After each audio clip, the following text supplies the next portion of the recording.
مشتاقين يا ناس للبيت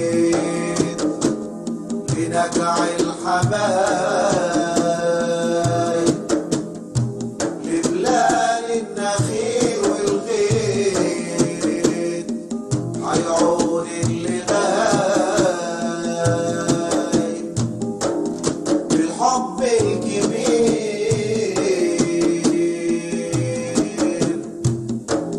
والشوق الكتير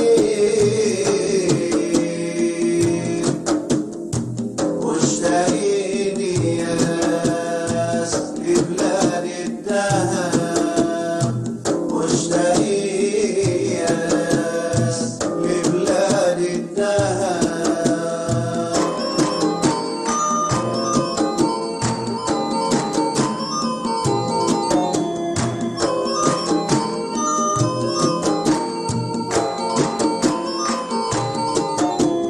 قبر الشوق جوا القلب كان لسه في حضن الحب قبر الشوق جوا القلب كان لسه في حضن الحب خدنا ومشينا والايام خدتنا خدنا ومشينا والايام خدتنا رحله عودة رحلة عودة ناويين إننا راجعين يا بلادي ومشتاقين ناويين إننا راجعين يا بلادي ومشتاقين مشتاقين يا ناس لبلاد الدهب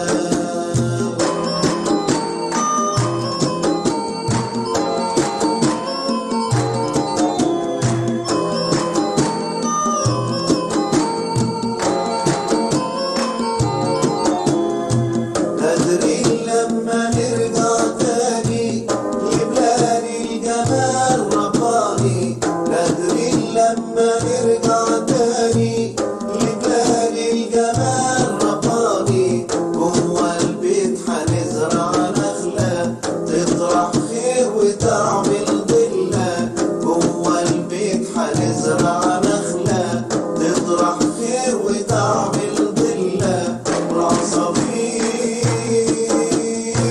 والعصافير تلقط غلة في الحوش الكبير والرملة دار الساقية في العصرية نحكي حكاوي والأفراح هتملى الناحية ويا غلاوي مشتاقين يا ناس لبلاد الدهب مشتاقين يا ناس لبلاد الدهب مشتاقين يا ناس لبلاد الدهب Roll back, Moisa. Roll back. We are back. We are back. We are back with more Wu-Sabat. We are back. We are back. We are back with more Wu-Sabat.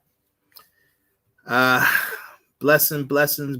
Greetings to all and everyone, to the family out there. Blessings and greetings and blessings. Peace. Ashuk. To all. Okay. Today is August the 30th, 2024. Today is August the 30th, 2024 that we're having this discussion. We're having this discussion on Wu-Sabat. And so much to get to. We have a long discussion. Have Sabaeans lost their way? We have a long discussion on have Sabaeans lost their way? Have Nawapians lost their way? That's what we're going to talk about. Real quick, for those who do not know me, my name is Peti Sina Tebtu Re'e, and I've been over a 30-year student teacher, or over a 35-year now student teacher since 1989. I've been a student teacher of the master teacher who has been teaching us our ancient culture, we call Wu-Sabat, also known as Wu-Nawab, which stands for those who make decisions based on sound, right, reasonability, based on the principles of Ma'at, based on the wisdom of the Hutwi. In essence, our culture is about living in harmony with natural nature. Our culture is about living in harmony with natural nature, right? That's the goal. That is the culture, as opposed to how we're living today. We're living Western culture, which is a culture that's based on adverse to natural nature, right? It's the culture of destruction and mayhem and chaos, which when you see the world, when you look at the world today, that's what we see: mayhem, destruction, and chaos everywhere, which is being spearheaded by the Western world of capitalism, money, and explicit behavior, or unattainable behavior, uncontrollable lust and desire that we see plague the planet. Right? We call it the culture of Leviathan, moon culture, the culture of death that leads to people suffering and chaotic societies. You know, it's a very destructive culture that's been dominating, well, as we know it today, the last 500 years, when the Western world launched their wars on indigenous cultures around the globe. The Western world launched their wars against indigenous cultures around the world, specifically, on the continent, Africa, and in the Americas. And upon their invasions, right, Spain and Portugal and Great Britain and France, upon their invasions of other indigenous cultures, they forced their culture on indigenous peoples, and basically outlawed indigenous cultures that was about living in harmony with natural nature. So the world has been chaotic ever since, within the last 500 years. When you look at today, 2024, you turn on the news, the global news, and you see chaos everywhere, destruction everywhere, mayhem everywhere.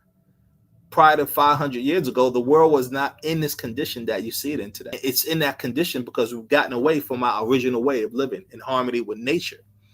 Does not mean primitive, right? Does not mean unintelligent. Don't let them trick you with that, because they make you think that 500 years ago, indigenous cultures were living insane, and that's just a bold-faced lie. We had really thriving societies and communities, and if those communities were never attacked, like the Songhai community, the Songhai Empire off the west coast of Africa, if they were never invaded, imagine what they would have achieved within the last 500 years. If the Native American cultures here in Americas were never invaded by the Europeans, imagine what they would have achieved.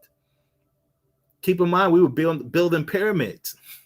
We had great universities on the continent, Sankofa and Timbuktu, and so we had really great thriving societies.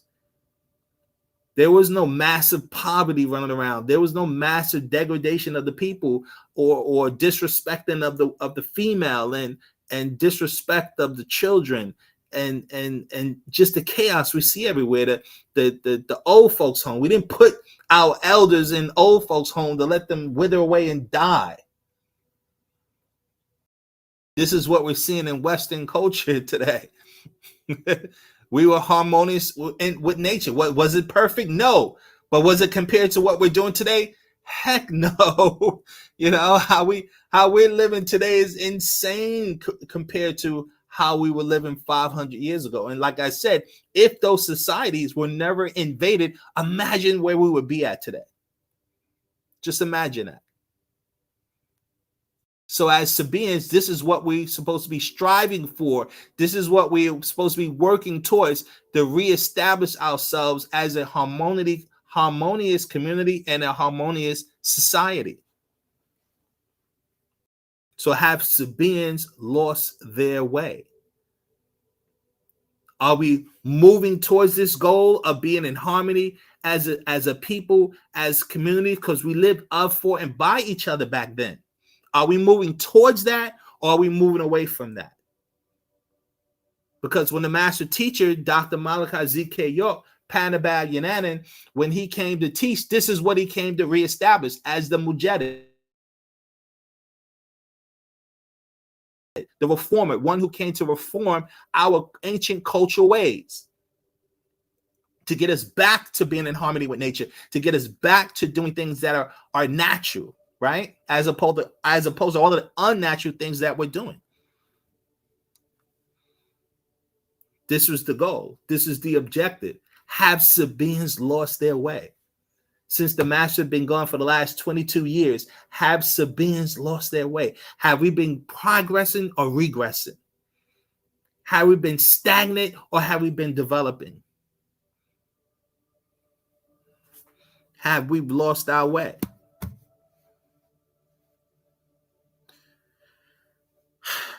As I like to do in the beginning and opening of our discussions is to start off with our prayer system, right?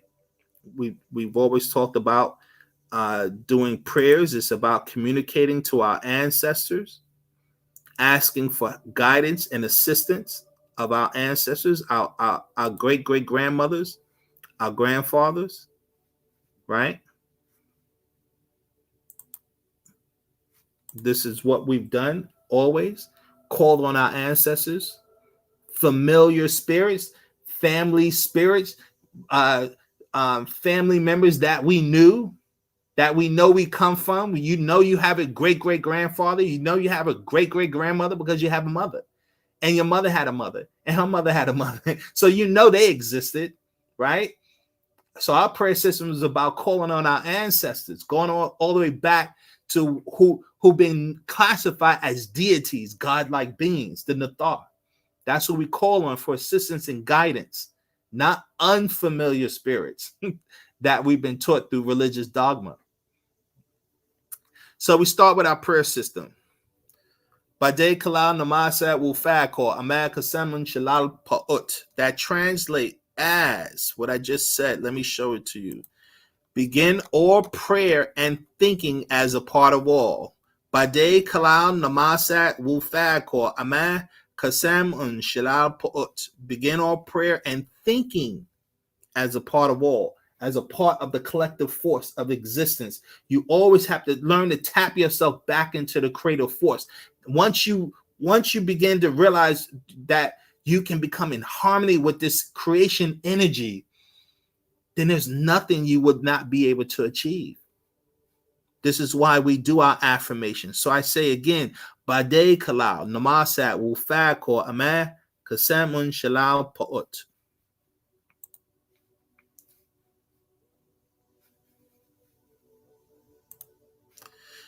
Paa Taraq, the truth and the way. Panen Safa Kawun, Paa Taraq, Z Kawuna Nazula Leha Enkum, Manan Sabaat Wu-Sabat, Amah Hadayan Shafe'un, Manan Salafu Wunataru, Aju Laya Nafashukum, Afuk Shana Kawun Kuma, Paa Taraq. This book is the truth and the way. It was sent down for you all from Sabaeans Wu-Sabat star constellation as the guidance and the healing from your ancestors and overseers. Return to your own, accept what is yours, the truth and the way. Anun tawa ankum laha panan shafe'un wu alaj. Anun tawa ankum laha nasuinun. Anun tawa ankum laha ashuk. Ankum at the salafunun. Anun at the kharat ukum. Anun talub nasar kuma. Anun talub nasar kuma. And so nun sayim nataru. And so nun salafunun. Anun at the munwapu. We thank you all for this healing and cure. We thank you all for not forgetting us. We thank you all for Ashuk. You are our ancestors. We are your children. We seek your help. We seek your help. Help us, divine overseers. Help us, our ancestors. We are Musba'u. Anun. Atun. Atun. All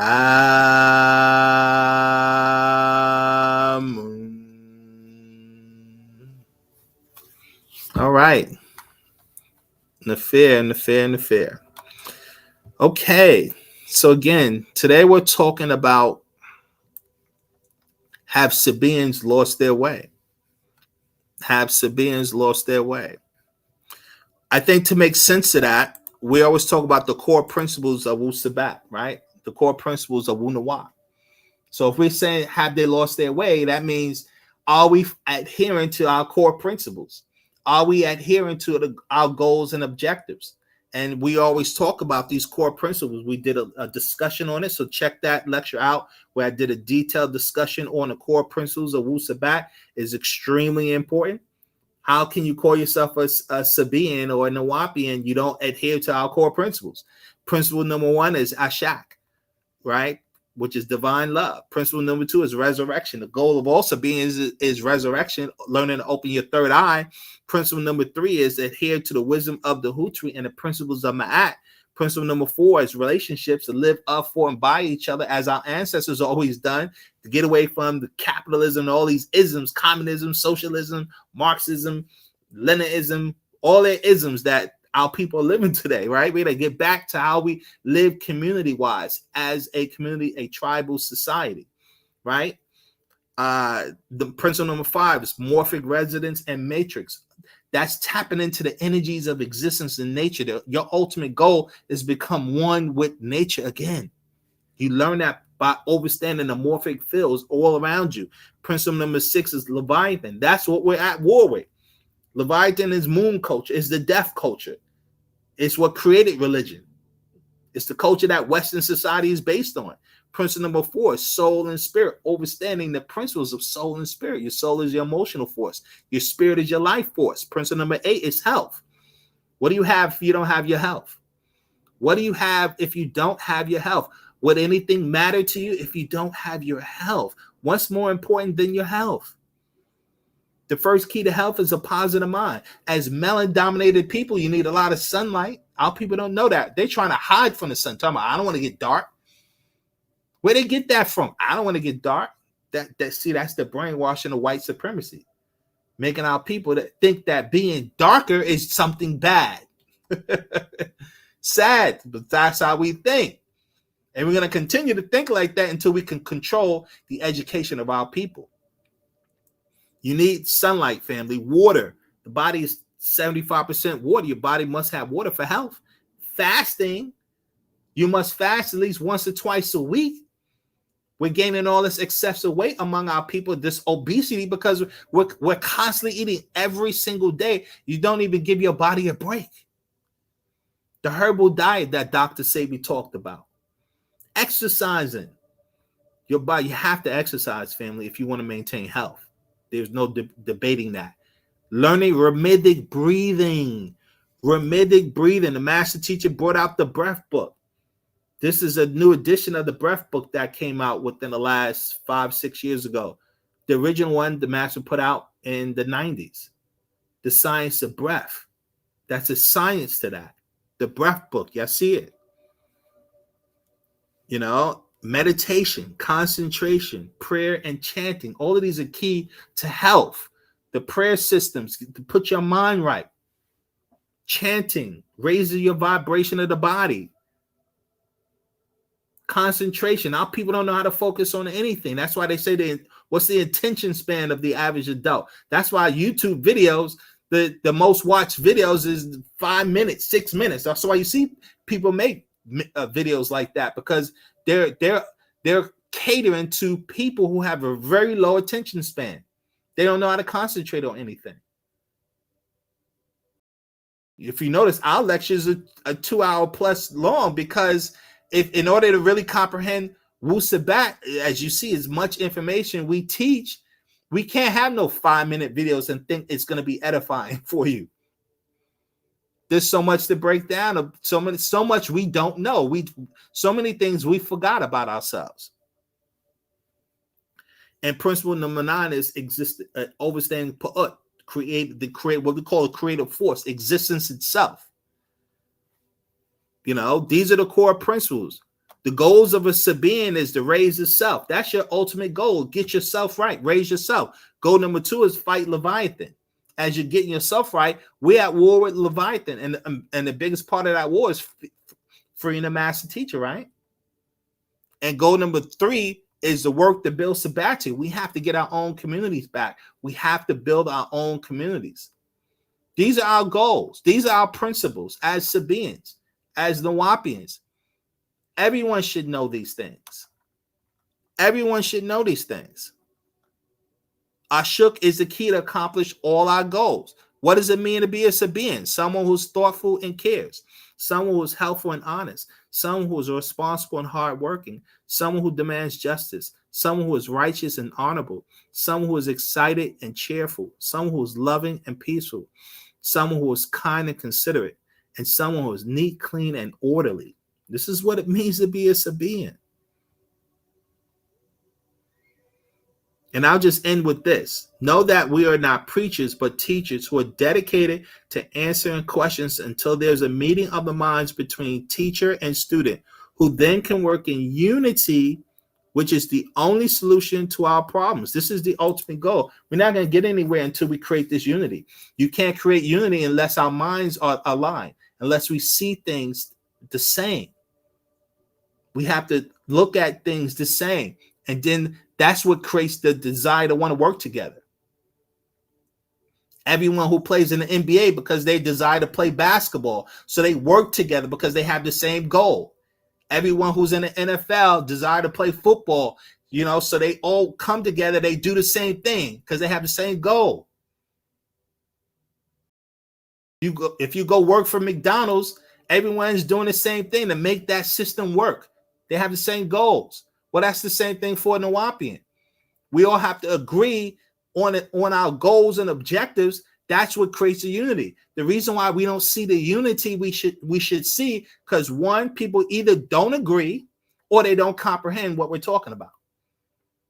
It's one or the other. That's why there's no unity, because one, we either don't agree with each other on how we see things, or two, we don't comprehend what we're even talking about. That's why no unity. It's that simple. And also want to give a disclaimer, family. I do make mistakes. So I'm not afraid to say that. If I do make any errors and mishaps, sometimes I misspeak. I do it a lot, actually, because I catch myself when I watch my videos over. Also, thumbs up, right? As they say, support, spread the word, support nupulcc.com, support nupulcc.com.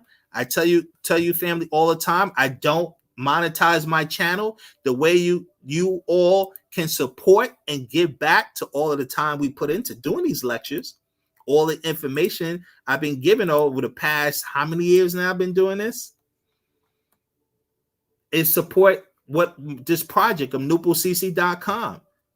Go to my website, nupul.org. Click on become a member. Click on become a member. We have different membership levels. Regular membership, you have the discounted membership where you can do it for 5 years. It's $99 for 5 years. It's not a lot of money. This is no money, less than $2 a month to become a member, because it's basically $20 a year for the site. It's not a lot of money. It's not going to make me rich, but we need a lot of people to become a part of this in order to make this work. This is how we create our own social platform to spread the word, to educate. The key is educating tens of thousands to millions of our people about our cultures. Why our culture of our ancestors is better than what we're living today. If we're complaining about all the chaos and the mayhem we're dealing with today, it's because the culture you're living is creating that chaos. I don't know why we think voting or all the things that our people are doing is going to solve these problems. It's not going to solve the chaotic problems you see in the world. It is the actual culture that was introduced to us through the Western society. We're living in a composite culture of the Western society that came from Europe, Europeans, Caucasians. They call themselves white people, whatever they want to say they are. It's their culture. that they spread throughout the planet. And the planet has paid a heavy price with all the lust and all the desire and all the mayhem that comes with it. But I repeat, I'm not above making mistakes. I'm not the only one that teach the culture of Wu-Sabat. We have Sabaeans all over the globe spreading this information. Of course, you have different levels of knowledge. You have different levels of comprehension. Some are better than others. Some are better on certain topics than others. My specialty, if anyone listens to me consistently, I'm constantly talking about stuff like this and spirituality and the culture of being in harmony with nature and making contact with the masters. That's what I focus on. If you're anyone who tends to pay attention, because I focus on that, because if you don't get that part right, what else matters? If you don't get that part right, developing yourself spiritually, what else matters? Think about that, family. Why you think the master teacher is a spiritual master? That was his primary objective, to re-educate us spiritually. I've talked about that many times in our lectures and discussions. Have Sabaeans lost their way? That's what today we're talking about. Have Sabaeans lost their way? Are we adhering to the principles? Are we adhering to our goals and objectives? Anyone with an honest heart and mind can clearly see that we're not. Can clearly see that we're not. So let's get into this book right here that the master teacher wrote. This book is What is Nuwaupu?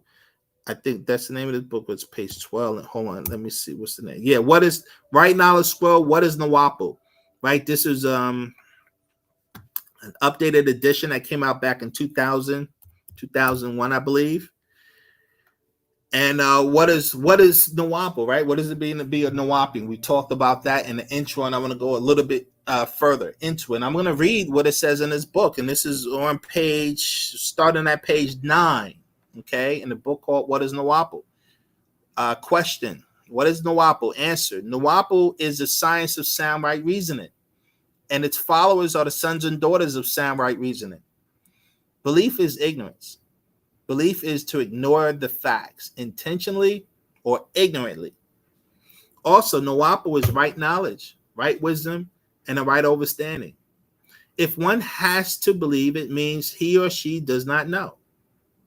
And if one does not know, that is ignorance. Hence, belief is ignorance, and religious beliefs without the facts is ignorance.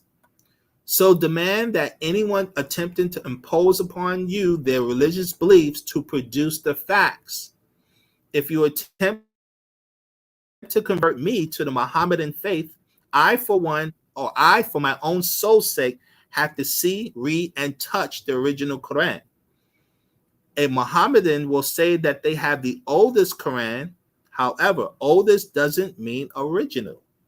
They destroy the originals. They don't have them. This would apply also to any other religion and any other scriptures. The most deceptive word in religion is the word believe or belief, because a person can believe anything, and this means that the person can believe and be 100% wrong.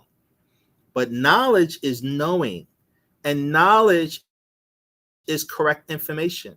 To know gives one confidence, but belief infers doubt. Knowledge can be checked out by one or more of 3 tests. 1 is experience, 2 is evidence, 3 is reason. Knowledge is always logical and it reasons out. The first step to Nuwaupu is right knowledge, which will pass any one of the 3 tests that is practical for knowledge given. One cannot always use the experience test because the experience test is not practical for all knowledge. The evidence and reason tests are those tests which are most often practical. Yet, Nuwaupu is the science of experience, evidence, and reason, because 9 ether is the power of reason. 9 ether by nature is the male living being and the female living being spirit forces of black people or Nubians or new beings, and our black magic power. There is an evil hypnotic spell called Amam or Leviathan that was cast upon blacks everywhere. It is a spell of sleep of the conscious mind, also referred to as a state of amnesia. You forgot who you are, the real ancient Tamarians, or the ancient Egyptians. This is who we were, right? And not just that one place called Egypt. It was the whole continent was a part of that culture. I talked about that, something that Dr. Sheikh Anta Diop brought out in his lectures and when he debated that with all the Egyptian scholars in 1974. Look it up. You see, Nubians is a new being from the Atumites or the Adamites, not the Bible Adam of Genesis chapter 2, verse 19, or white magic, but the Atumites, which will be explained later on in this scroll, to a new being, the Enosites. Genesis chapter 4, verse 26 talks about Enos. So when we forgot 6,000 years ago, we literally forgot our own origins, which are the Bible names that we're known by, the Enosites. It's a biblical name. Now, the scientific name of 9 ether will be disclosed in the science Nuwapul, when the minds of those people capable of entering the new sun cycle have been qualified, and the people are Nuwapians, God incarnate. Now, that new cycle name, the master told us, it's called Nupul. That is the name, Nupul. That's where Nuwapul was created from, that concept, Nupul. It's our ancient way. It's the lifestyle of the Natharu, which is living based on sound right reasoning. On each realm or dimensional realm have their level of sound right reasoning. 9 ether forces first visit the minds of their posterity, which is descendants, because they know that nothing can be done right unless the mind is right. The mind cannot be right unless it has accepted the right knowledge. You are out of your mind and in his mind. You all share in a mental reservoir, which vibrates on a 4th density. You hear that? The mental reservoir vibrating on a 4th density. Everybody partakes in the mental plane, intellect, ideas, and creation. You vibrate on the 3rd density, and you have your own portion of it called my mind, or that which is mine. But it is all one. That is why there are really no new thoughts or ideas. There are only extensions of previous ideas because they all come from the same source or the mental reservoir. Now, we've talked about the different densities many times, the SMAT circle family. And let me pull up the SMAT circle if I can here. It's always a show for memory drill. Because we talked about it, we're vibrating on a 3rd density. And so when we say have Sabaeans lost their way, right? That's what we're talking about. Have Sabaeans lost their way? It's because of the simple fact, when the master was with us, he was moving us towards this elevation of consciousness. So here's the SMAT circle, right? The 3rd density, the 3 represents the 3rd density, which is on the bottom. The next cycle up would be the 4th density. The vibrations are higher, faster. And that's when you're now beginning to be in tune with the creative force, when you're now tapped into this mental reservoir. Right now, our minds are disconnected from it. The goal of a Sabaean is to connect with that higher conscious of mind, that you have to connect with that higher consciousness. That's our goal. This is what allows you to have the intellect to be in harmony with nature. Our people are not living in harmony with nature because we lost that intellect. We've lost that intelligence. And we really can't see how the Western world is literally destroying the earth.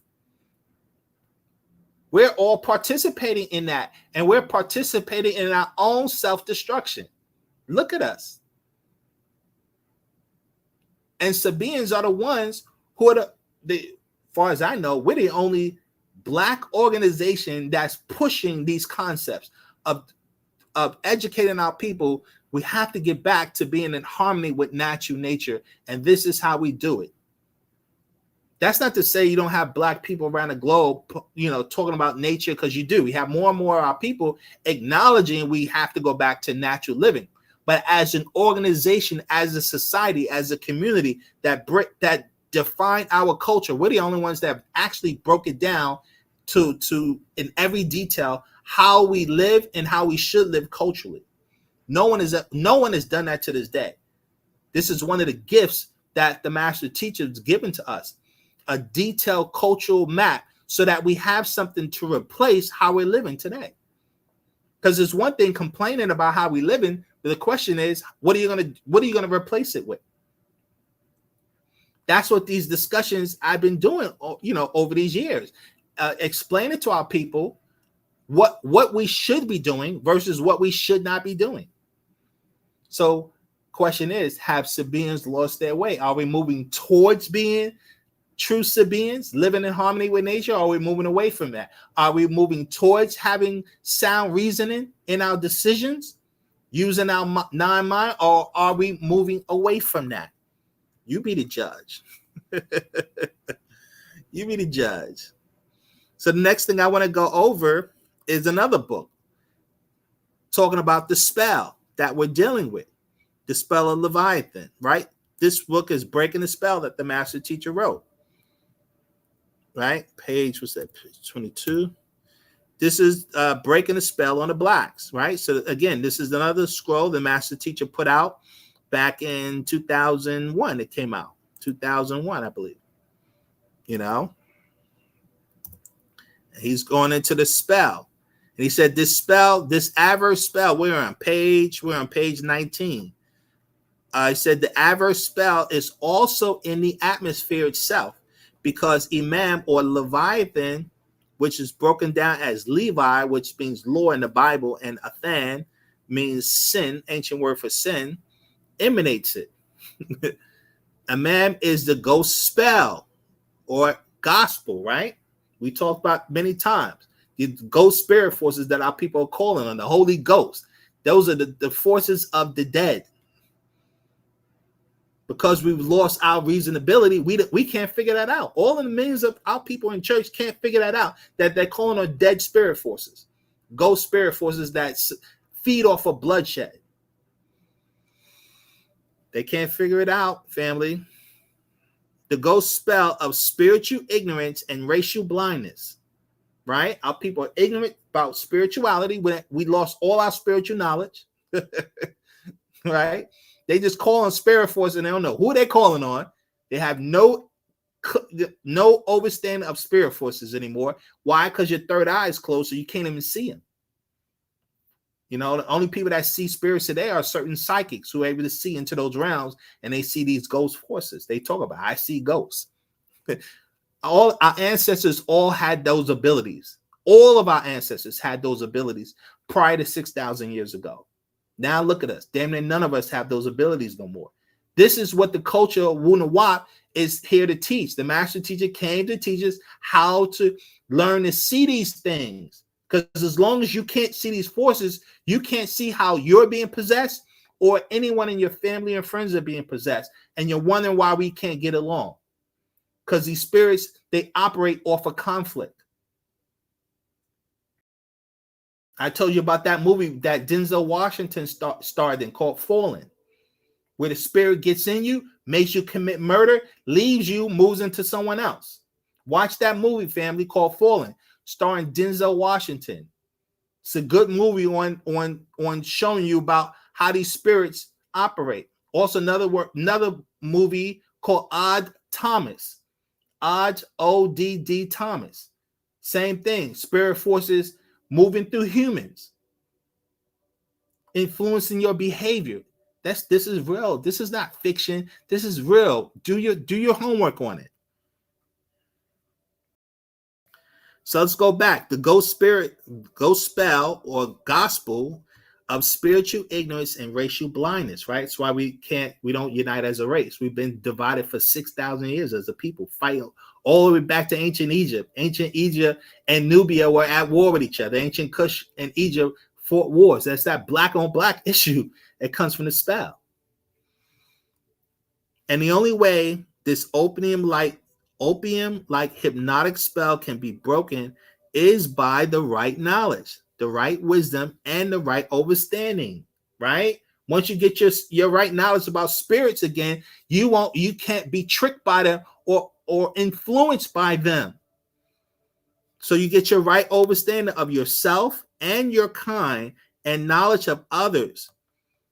The reason the spell has existed for so long is because the spell itself is hypnotic and you are in a state of amnesia. And although many of you are waking up, you still need to remember or to re-know who you are. This science is called Nuwaupu, taught through the ancient Egyptian order. This is the spiritual order that the master set up that re-educate us about our own spiritual nature.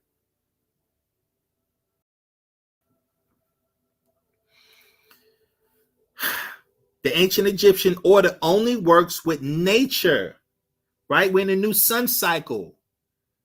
This is why our doctrine is having an effect and has been having an effect around the world. People have become more receptive because we're moving into a new cycle, which means new energies are hitting the planet. New sun energies are hitting the planet because we're in the sun cycle. When we was in the moon cycle, the information wouldn't be as effective because the conditions in nature did not allow it to be effective. It's like being in the winter. It's hard, feeling good and you're freezing to death. The conditions make it difficult to have a certain lifestyle. That's what happens. This nature dictates everything, family. We used to know this. Now we don't.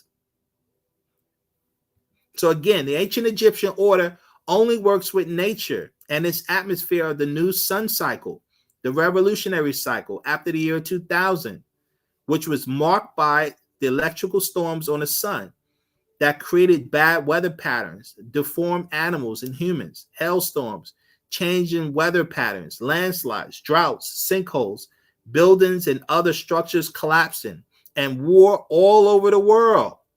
Right? Don't we see that? We see all these things happening. Why? Because it's a cycle change. The energies are changing. So out with the old and with the new. Out with the old and with the new. And so when it's out with the old, there's a destruction process that has to happen. Nature is going to undo all of this stuff to pave the way for something new. Out with the old and with the new.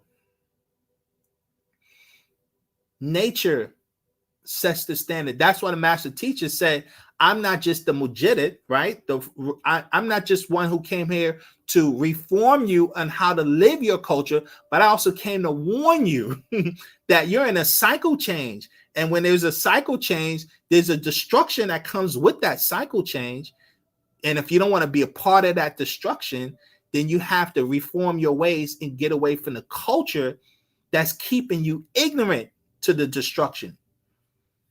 Because these people are so ignorant to nature, they're building their homes on the side of mountains, and then a landslide comes and knock their house into the ocean. This is how ignorant people are today because they don't know anything about nature anymore.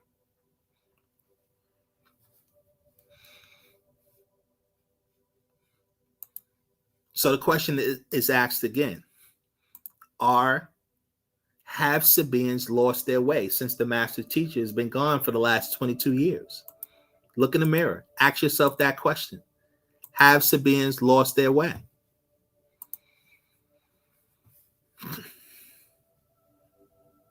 That's the question.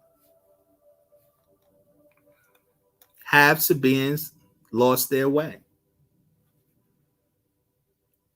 And that is very important because we are the solution to the problems that our people are dealing with.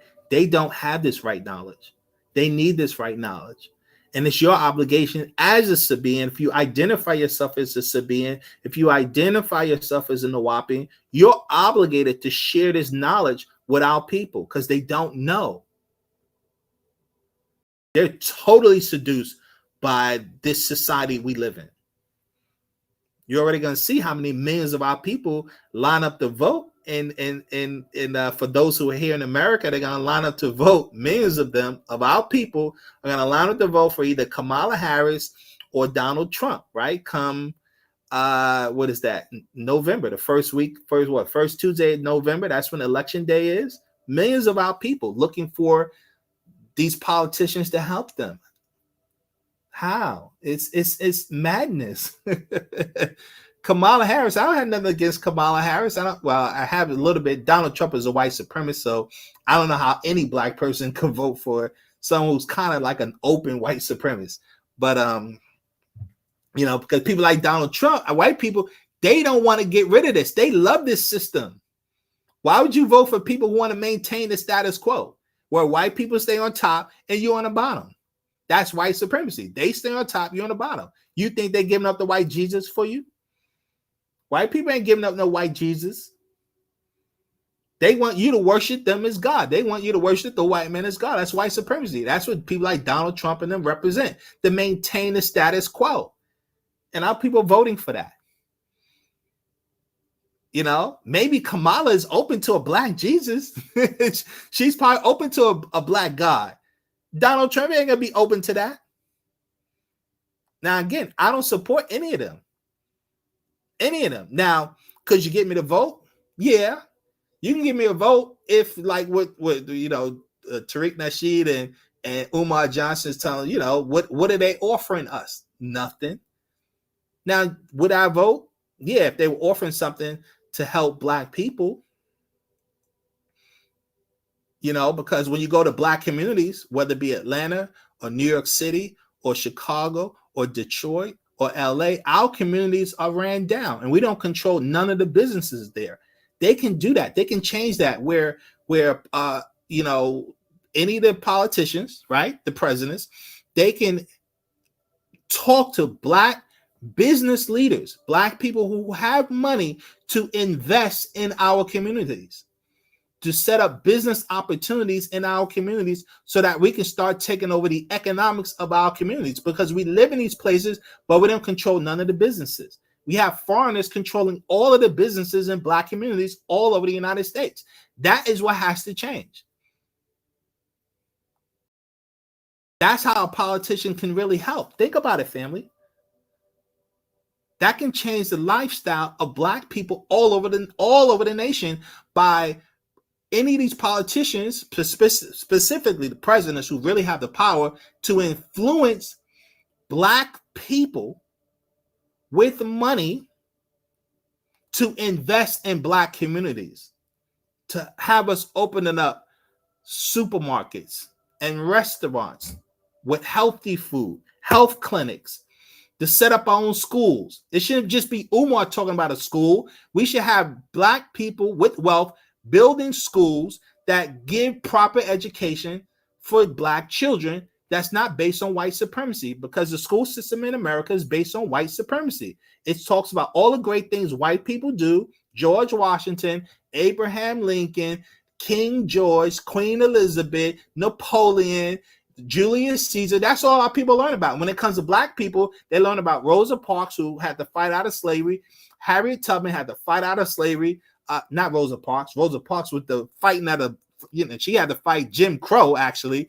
And Harriet Tubman's fighting out of slavery, and Frederick Douglass dealing with slavery, and W.E.B. Du Bois is just out of slavery, fighting racism, white supremacy.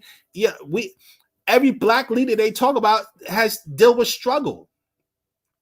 Give us our history where we weren't dealing with the struggle. Our history didn't start with slavery, but that's what they make our people think. That's why our people don't know anything prior to that. Children aren't educated about our societies prior to that.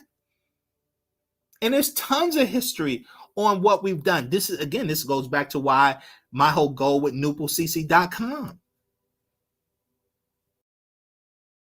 to put, to create this cultural encyclopedia to introduce our children to. And this is what I mean. Politicians, that's how they can help us. Someone that can write a check for us at nupocc.com. Because listen, it would take millions of dollars to really run it the way it needs to be ran. You're talking about $10-20 million to get a social platform that I'm talking about to just be efficient.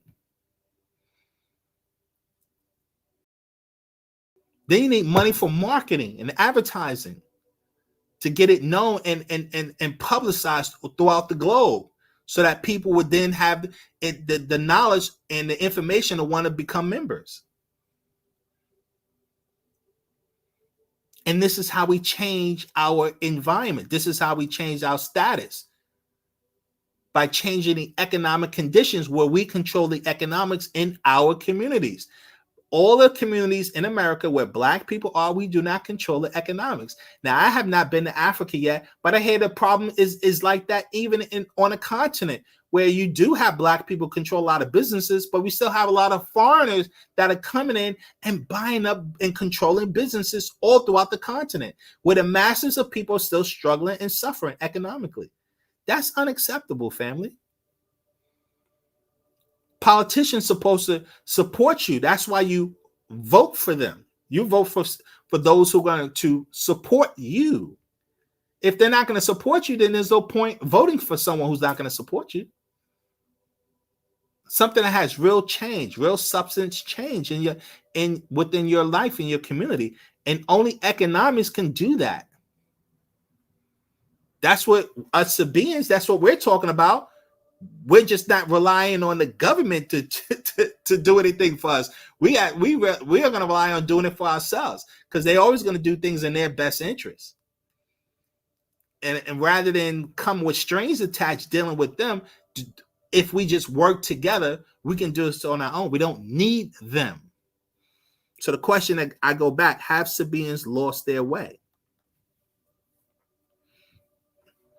Are we moving towards this goal of creating these harmonious communities? Or are we stagnant, stuck in stagnation, haven't moved since the master teacher's been kidnapped from us? Have Sabaeans lost their way? Question. Why Sabaeans have not achieved our goals since Dr. York has been kidnapped? Answer. As Sabaeans, we have not achieved our goals simply because students do not comprehend or agree with the 9 primary principles I have addressed in many of our lectures, right? The 9 principles I went over a moment ago. They either don't agree or they don't comprehend those principles. If students does not learn to comprehend these important concepts, they will not be productive in knowing how to accomplish any of our goals. I want to remind all, as I like to do, to please study all lectures we have on this channel and follow the instructions given. Read all the books recommended. Listen to all the lectures recommended. Practice and master all the rituals recommended. If you truly want justice, which is Ma'at, to come back to this world, this is the way, right? We say Paa Taraq, this is the way. I myself have been learning as I give these lectures. Panabab has laid out the way for us, but only you have the power to follow his instructions. All I have done in my lectures is to try and help all comprehend our doctrine, which is very complex because of how we have been trained to think based on our miseducation. That's why it's very difficult for a lot of people to comprehend the doctrine, because of the brainwashing we've gone through here in this culture. You go from kindergarten to 12th grade, that's 13 years of miseducation, of brainwashing, learning about white supremacy, and you don't learn anything great about Blackness all out. Everything they tell us is struggle. We struggle. Harriet Tubman had to struggle. Booker T. Washington had to struggle. Martin Luther King had to struggle. And what did he get for the struggle? A bullet. Malcolm X had to struggle. What did he get for that struggle? A bullet, right? And so this is the kind of stuff they're telling us. Who wants to hear that all the time? Everyone has a negative history, but guess what? We also have a positive history that talks about our greatness. If you don't put that in the hearts and minds of our children, how could they ever feel great about being black? All they see is being black is a struggle. Why you think they're trying to look white? Blonde in it. Look how Beyonce, y'all seen Beyonce, how she look? Y'all see her new look she got? That platinum blonde she flaunting around? Where's she at? If I can pull her.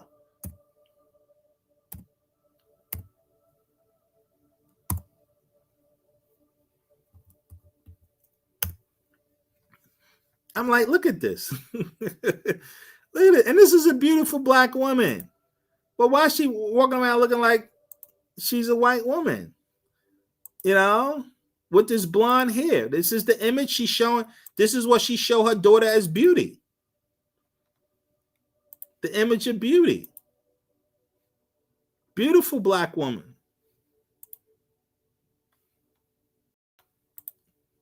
Look at this. Look at this platinum blonde hair she got going on, the cowboy. I'm like, this is, it's sad.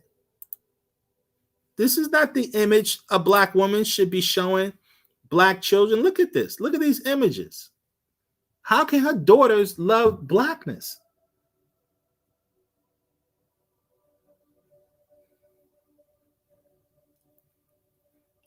She's only doing this because of white supremacy. That her mind has been flooded since she's a child of the white image, of whiteness is beauty. God is white. You can't get no more powerful and beautiful than God if God is white. Why wouldn't you want to emulate that? Especially when the opposite of God, if white is God, then the opposite of God is black. Black is bad, right? Black is evil. Dark day, dark this. Who wants to represent that? It's not her fault that she sees this as beauty. It's how she was raised and educated in this culture. Who's going to change it? Not white people. They're not going to change it. Why would they change white supremacy? That benefits them. That makes their children feel good about themselves. And there's nothing wrong with that. You go to China, the Chinese are going to make themselves. You got Chinese supremacy. They're going to make themselves feel good. You go to India, East India, they got the Indian gods and goddesses. They make themselves feel good about themselves. Remember, we've done that. They get that from us. Our ancestors, going back to ancient Kemet, we built these huge statues of ourselves to make ourselves feel good as gods and goddesses. You worship yourself.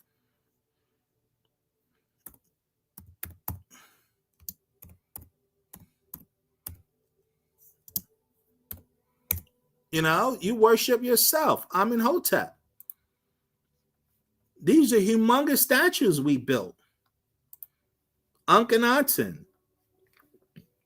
Big. That's one of the reasons why the master teacher wanted us to visit Egypt, to see these big monuments that our ancestors did.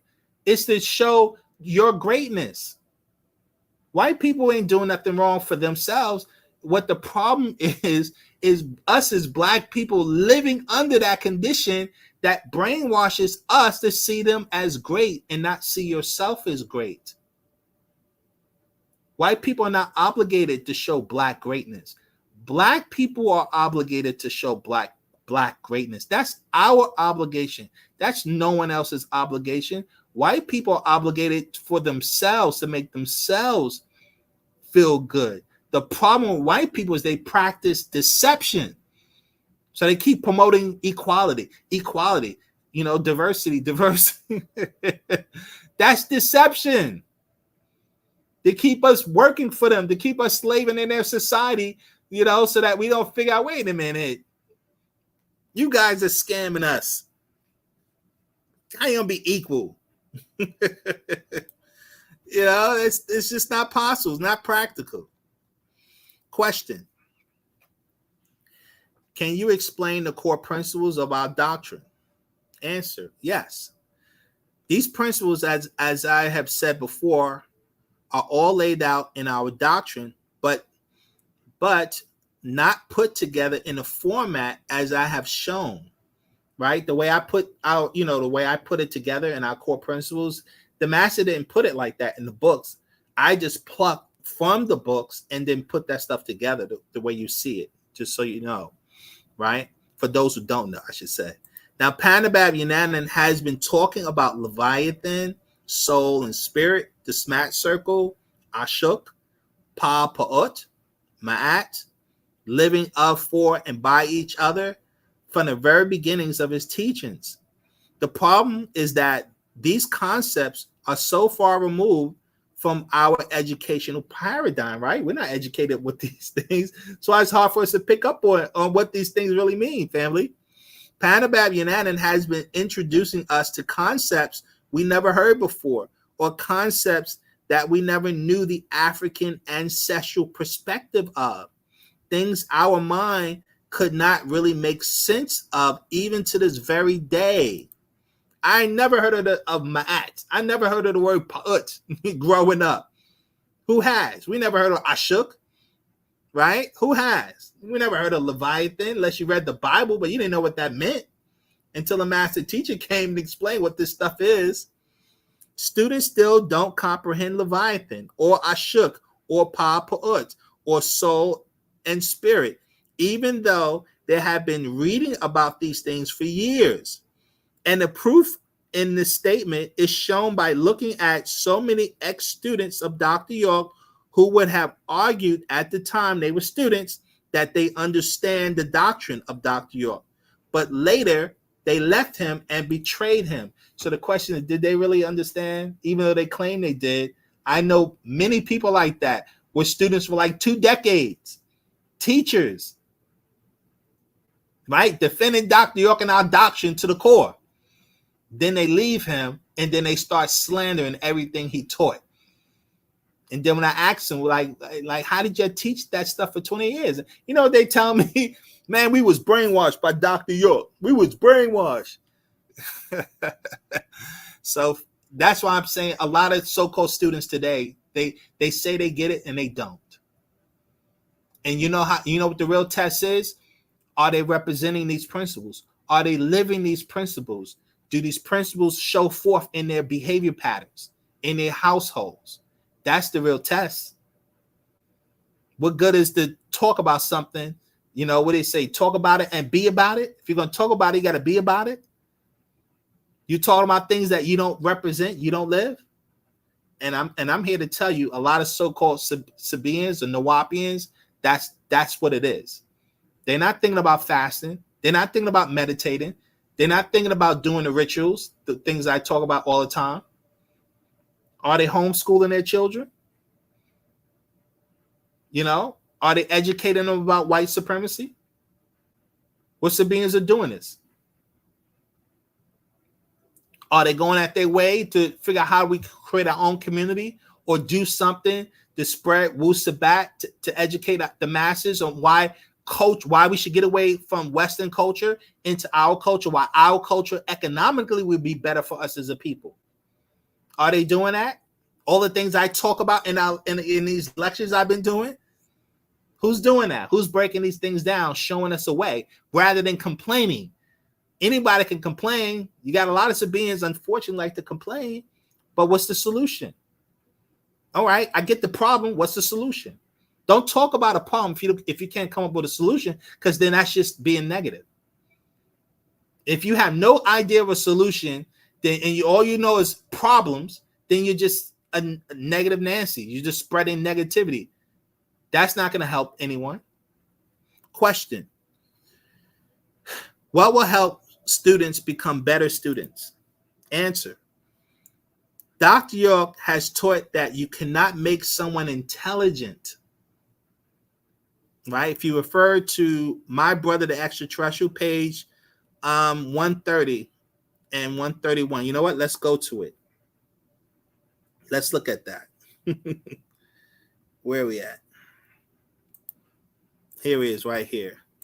This book right here, I'm on page, what is this, 132.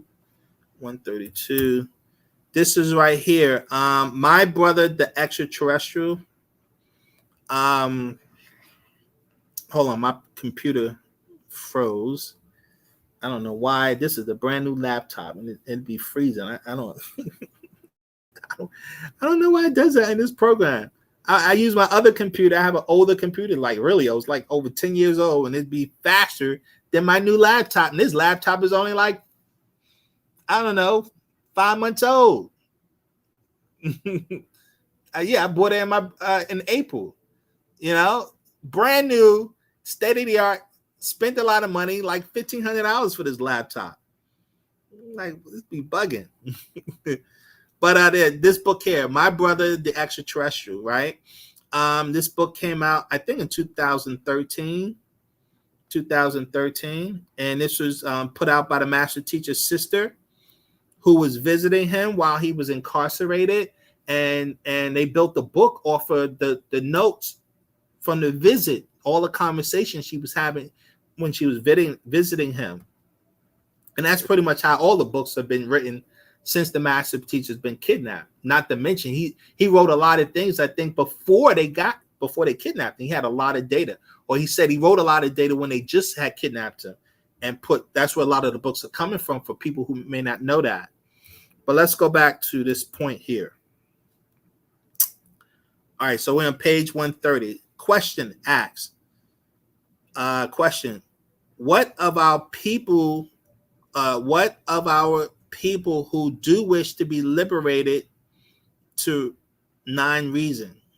Answer, well, there are those among our people world over who are intelligent by nature and will understand, then accept and adhere to their true nature. These are the ones we are searching for, family, right? This is what we're searching for. For these, for the survival and future of the Nagato and other races, right? So we're searching for those individuals who can connect to Wu-Sabat, right knowledge, adhere to it, live it, and then teach it. It's one thing studying our doctrine, it's another thing living our doctrine. It's one thing studying this doctrine, it's another thing living this doctrine. Paragraph 6. Can't we make them all to overstand 9 mind? Answer, no. No one can make another intelligent. A person must be born intelligent. And the only and the intelligent among our race and others are the only ones who can help save self and kind.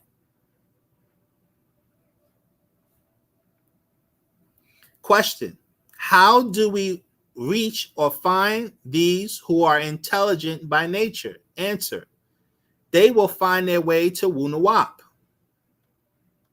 Once those who receive it get out and spread it without fear and go and teach it to any and all. And that's how we're going to grow. You can't make anyone intelligent, like the master said. You either can comprehend it or you can't.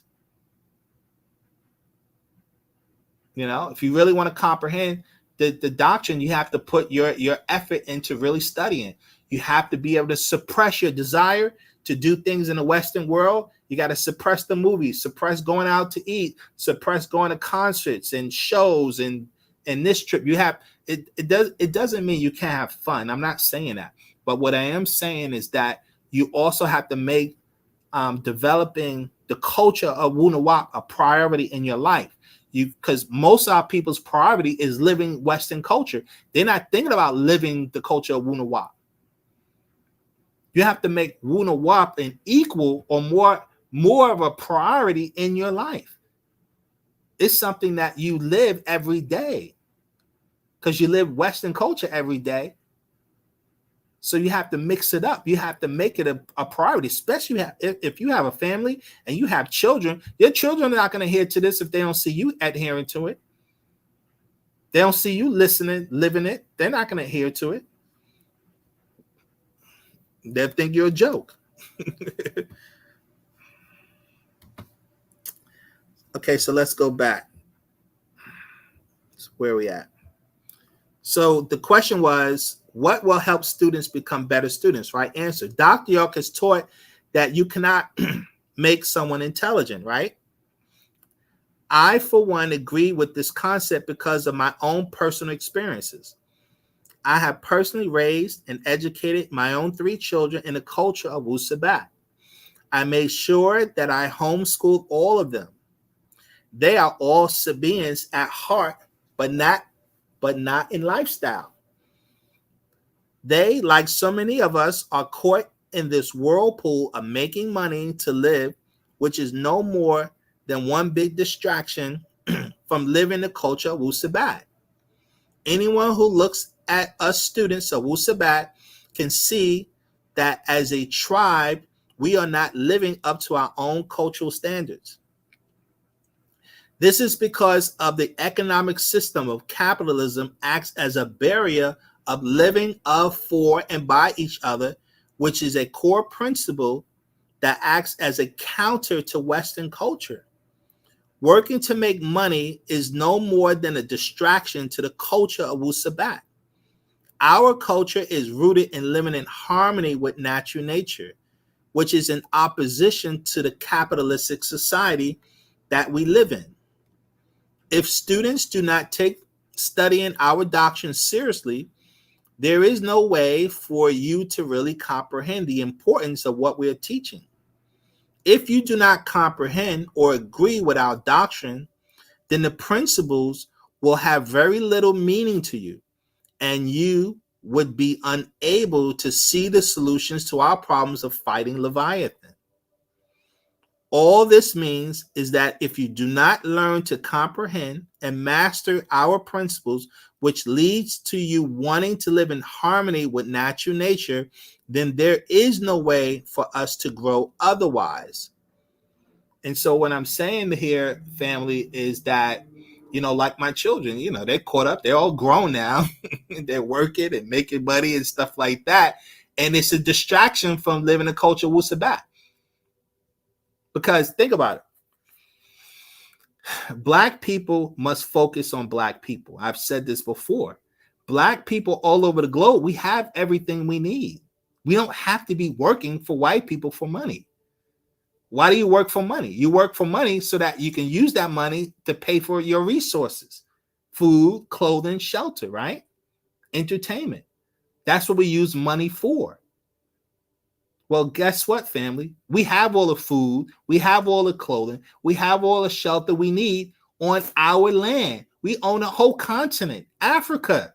We have all that land, all that resources to provide all our needs. We have countries here in the West. We have Jamaica, we have Barbados, we have Haiti, we have Trinidad. We have the land, we have the resources, we have the knowledge to do for ourselves, to create our own system of working in harmony for the betterment of all woolly-haired melanated people. We don't have to serve no other race of people. We don't have to work for Asians, and we don't have to work for Caucasians. We can just serve each other. And why not? Since anti-blackness is global, everywhere you go, people don't like Black people. So why should we worry about straight-haired people? They don't worry about us. All they care is exploiting our people. Why are we supporting their system, excuse me, and making them rich? We don't need to be a part of their fake economic system. Well, all we need is each other. That's the key. Remember, racial blindness, we've been suffering from racial blindness for the last 6,000 years. That's why we can't get anything done. Because we're such a divided people. With all these million philosophies we got going on. That's what we're at war with.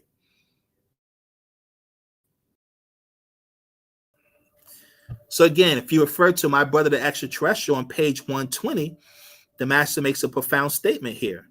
Let's go back. Where are we at?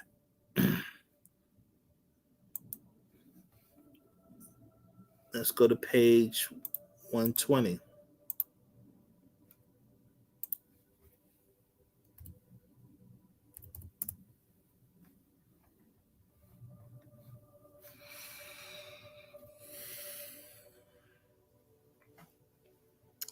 Hold on. This Computer running slow again. Waiting for it to cycle.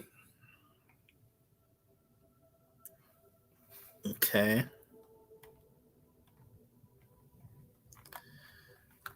Let's see, page 120.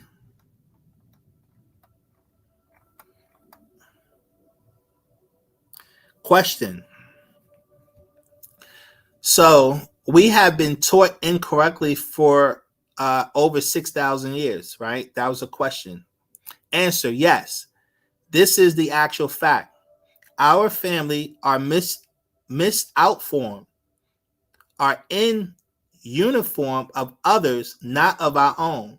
Yet we, scientists of our race, know that a person or race's physical position among others indicate their or its mental position among others. Do y'all understand that? I'll read that again because the question is asked, hold on.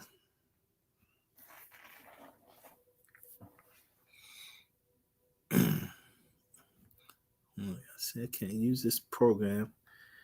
So the question is talking about, so we have been taught incorrectly for over 6,000 years, right? So because we've been under the spell the master's been talking about for the last 6,000 years of not understanding who we are at our origins. We literally forgot our origins as a species, as a race of woolly hair melanated people. You know, I got into debate on this Clubhouse application the other day with an African rejecting what I was saying, debating me on these concepts I was talking about on Clubhouse, right? For those who know that social media platform called Clubhouse. And we were debating. And he had all the talking points he learned here from the West, from the Europeans. And that's what I was telling him. I said, there's nothing African about you other than your blood.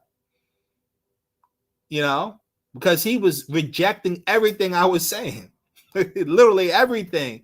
And he like, we're one people, the human race, white people, black people. There's no difference between white and black, blah, blah, blah. This is the bull crap he was talking about. There's no difference between our culture and their culture. It's all one culture, blah, blah, blah. Stupid stuff. This guy's an African. And it just goes to show you the miseducation of our people all over the globe. He doesn't realize he's serving white supremacy. He's feeding their system. What do you think they do with all this money we're making for them? They use their money to maintain supremacy over everyone. Why else do they spend all this money on military? You think they're going to give up power?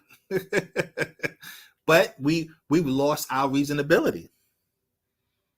The way we think is insane today. So again, the master teacher says in the answer, yes, this is an actual fact. Our family are misoutformed, are in uniforms of others, not our own. Yet we scientists of our race know that a person or race's physical position among others indicate their or its mental position among others. Meaning, because black people is on the bottom total pole, economically, socially, around the globe, here in America and on a global stage, we're on the bottom. That's an indication of our level of intellect. That's why white people are proudly to say that, you know, black people are not smart, they're stupid, because of our position on the global stage.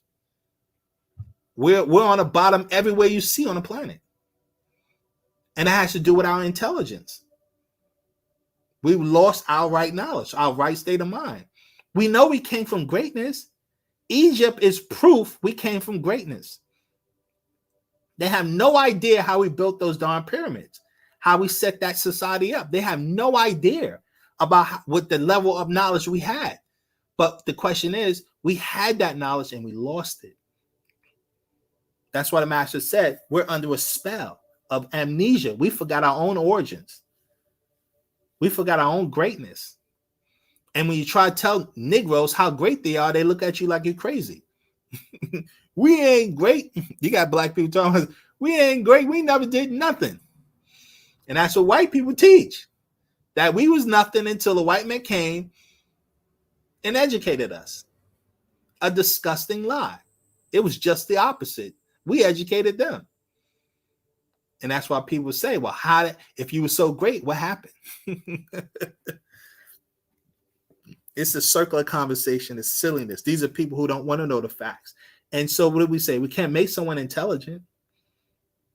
You know, you ain't gonna convince nobody to stop worshiping white people. You know, you can't make someone intelligent. And that was an African I was debating against. That's how they think. Question. Are you saying there is no way to help students become better? Answer. No, I'm not saying students cannot become better. What I'm saying is that each student who is serious about our culture must acknowledge that Wu-Sabat is a spiritual science rooted in understanding natural nature. With this fact in mind, then the real work can begin, which starts with first having a positive mind, right? Because our people are negative to the core.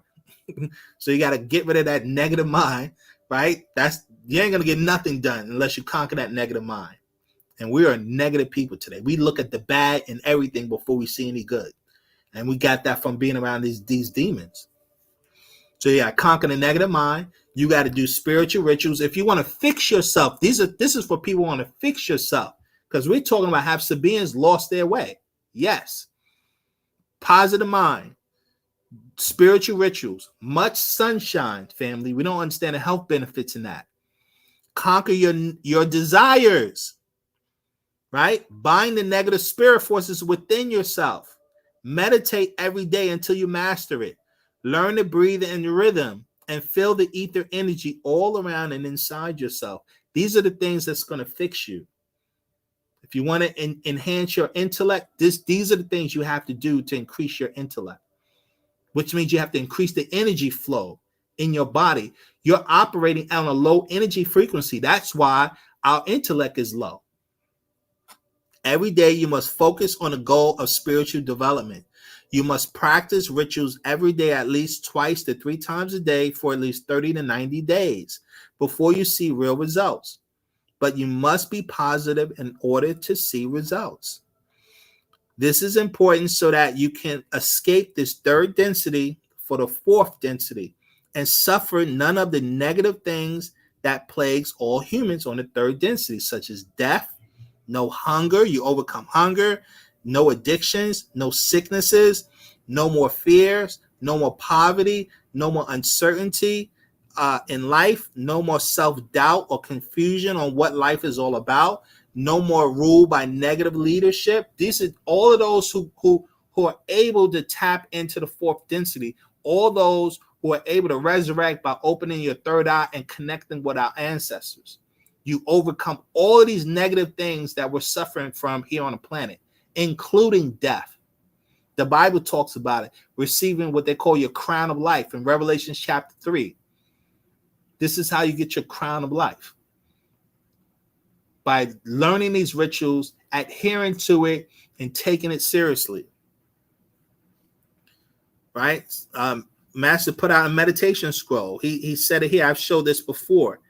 In this meditation scroll where it says you must practice meditation regularly at least for 3 months. You hear that? And this is a book on meditation. I think we put this book out, I don't know, maybe 2000 or something. 2001. Nawapian is Tatlat, meditation for Om. Or Om or Amun. Om, we said. Amun. I don't know. This book might have came out. No, this book probably came out early in the 90s. 95, 97. Yeah, 97, 98 probably. On meditation. But say you got to do it for at least 3 months. If you want to see real results. You know. Look in the mirror. Are you doing that? No. If we had to do a survey on how many Sabaeans are doing these things, maybe 10%. If you are, put Put in the comment section. I want to know. You know, be honest. Can you be honest with yourself? Everyone who listens to this lecture, put in the comment section, are you taking the rituals seriously? Have you done any of the rituals? What are your challenges, or what are your accomplishments? Be honest. Be honest. We're not going to fix this problem unless we be honest with ourselves. Question. How do you know that your spiritual practices are working? Answer. The goal of spiritual rituals is to learn to become more aware of natural nature and your surroundings. Your hearing will improve. Your eyesight will improve. Your sense of smell will increase. Your sense of touch will improve. You will want to live a culture that enhances life as opposed to Western culture that loves to promote a lifestyle of death, right? From smoking, drinking alcohol, driving cars that kill every day, drugs, negative media programming, pollution, GMOs, right? Genetically modified organisms, altering body parts like breast implants, lip implants, face alterations that deform people. This is the culture of death that in the Western world. As you gain in spiritual insight, you will have no desire to do any of those things anymore, right? You won't have no desire to do any of those things anymore because you're increasing energy into the body. Life is energy, family. All of existence is based on energy.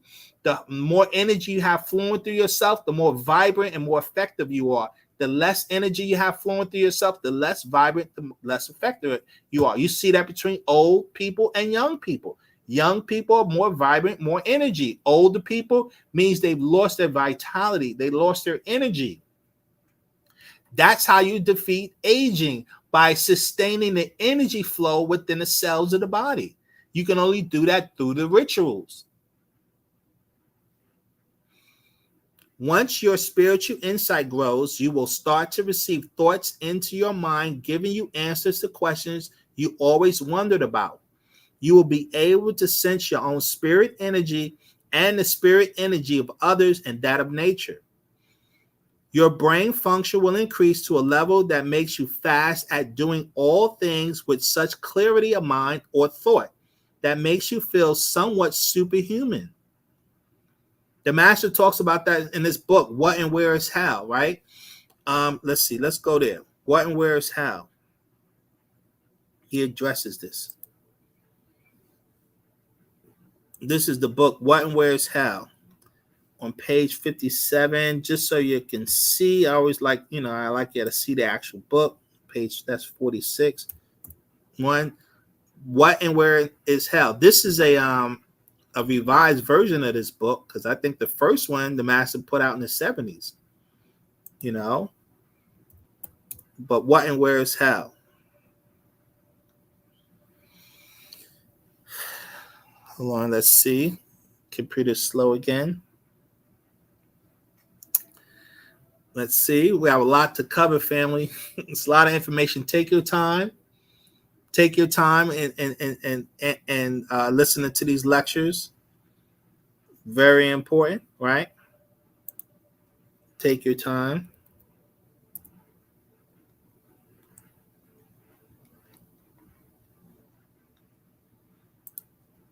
It's extremely important.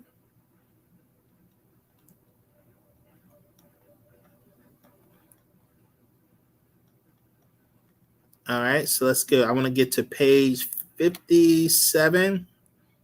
Start right here. Question. How does the heart center affect humans, right? Or man? We're talking about humans. We're talking about the heart center. I've talked about this before in lectures.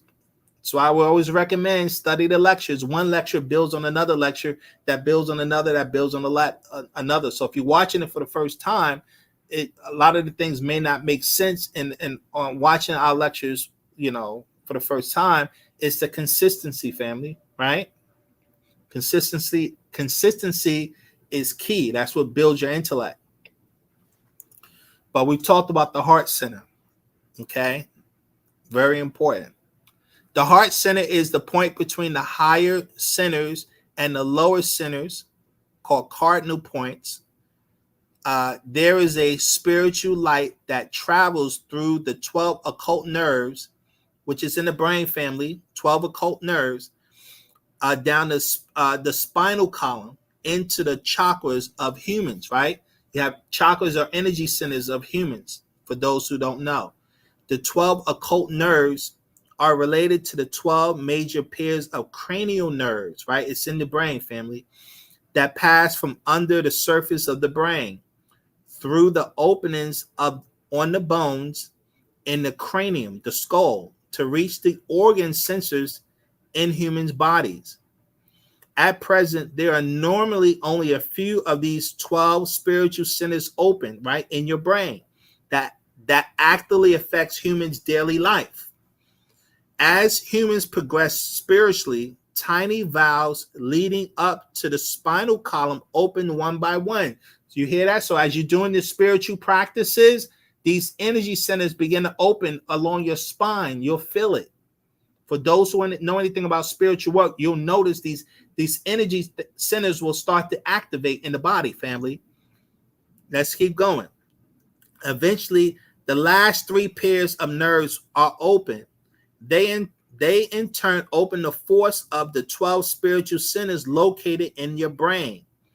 The force of these centers flood the physical form with spiritual power. So when you activate all these energy centers, your whole body will be flooded with spiritual power. This is energy, family, which makes humans aware. This awareness therefore changes humans or Nagato from being a human being to a son or children of the Nathar. I'm updating the language for those who don't know, because this is an older book using older terminology. So I'm using updated terminology, right? Because we said son of God, it's the children of the Nathar. That's what happens. You become connected with the Nathar when you do what I just said, what I read here, by opening these spiritual centers in your body. So it's what the masters call a self-perfected being, right? That person changes, or it transcends from being a mortal to being an immortal. You hear that? Making them a supreme being. Question: how can a human or the Nagato become supreme beings again? Answer: supreme being means supreme among beings. But you have strayed from your God, you have strayed from the Nathar, really, and falling down to the ranks of men or humans. You have lost the ability to use your third eye. You no longer have the power to control things, but you are controlled by them. When you become hungry, you allow your hunger to take control of you by catering to your cravings, wants, and desires. In other words, eating. It's not even a second after you decide that you're hungry that you're en route to get food to fulfill this desire that you have. You then become a mammal who reacts to your body's desires instead of necessity. Question: why do we let this happen to us? Answer: because you are literally out of your minds and you are controlled by your emotions. Energy in motion equals emotion, and emotions become dangerous when they become motion. It is these same emotions that makes war, greed, lust, and anger, etc. Emotions of greed is what causes you to overeat yourself into obesity. Emotions lead to what you think you need and what you feel you want.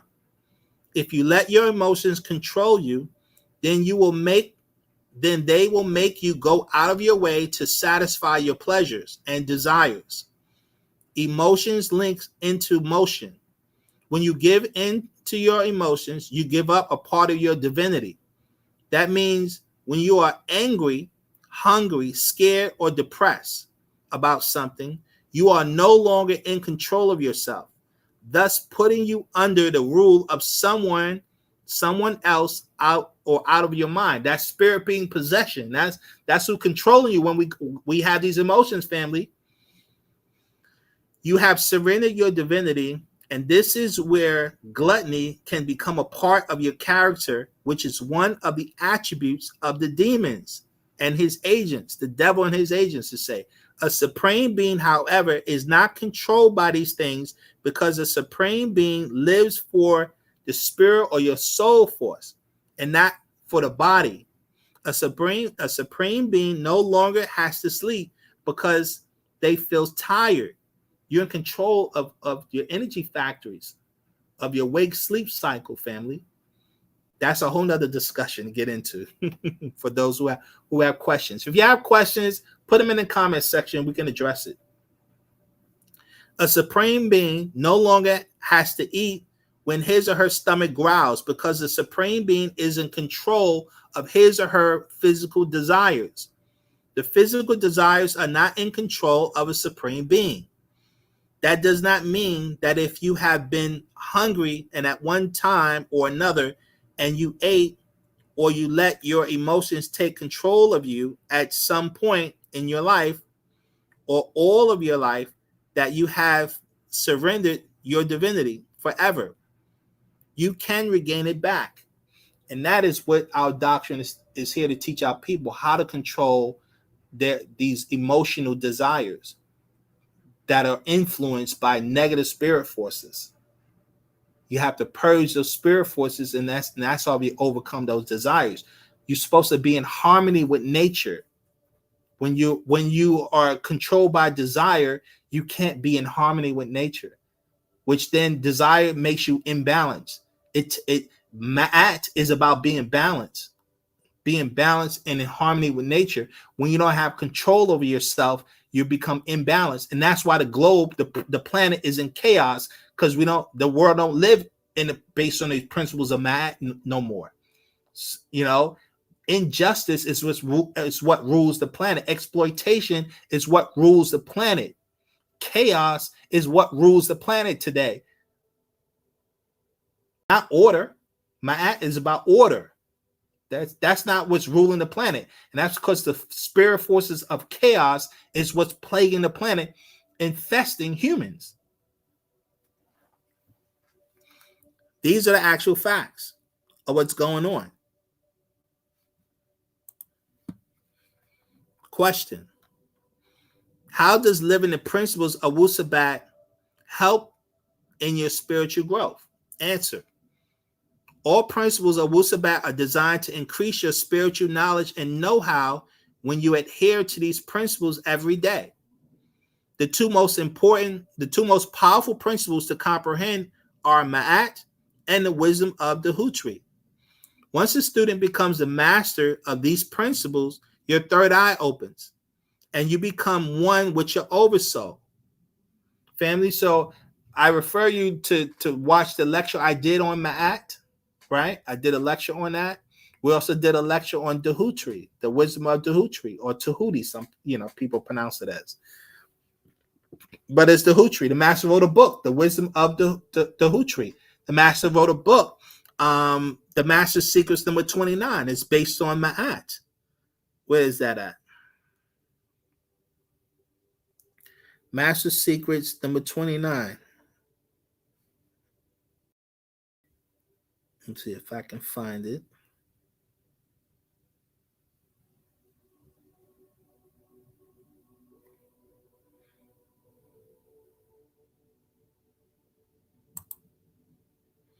Right here. This is the Master Secrets number 29. This is page 3, page 5. Master Secrets number 29, Miamat, True Justice, right?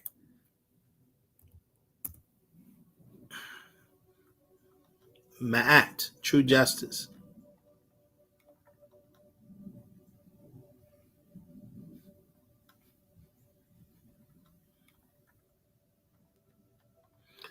Let's see, let's go page 3 in this book. Read the paragraph 47. It says, we as Nawapians live by the rules of natural nature, which is ma'at, right? Our culture is based on that. Western culture is completely opposite. Ma'at is about justice. Western culture is about injustice. The whole system is based on injustice. We have a system based on capitalism. We have a very few elite who control all the wealth, right? And money and resources, and the masses of people are suffering, are subservient to the elite. Think about it, family. Just look at the president election.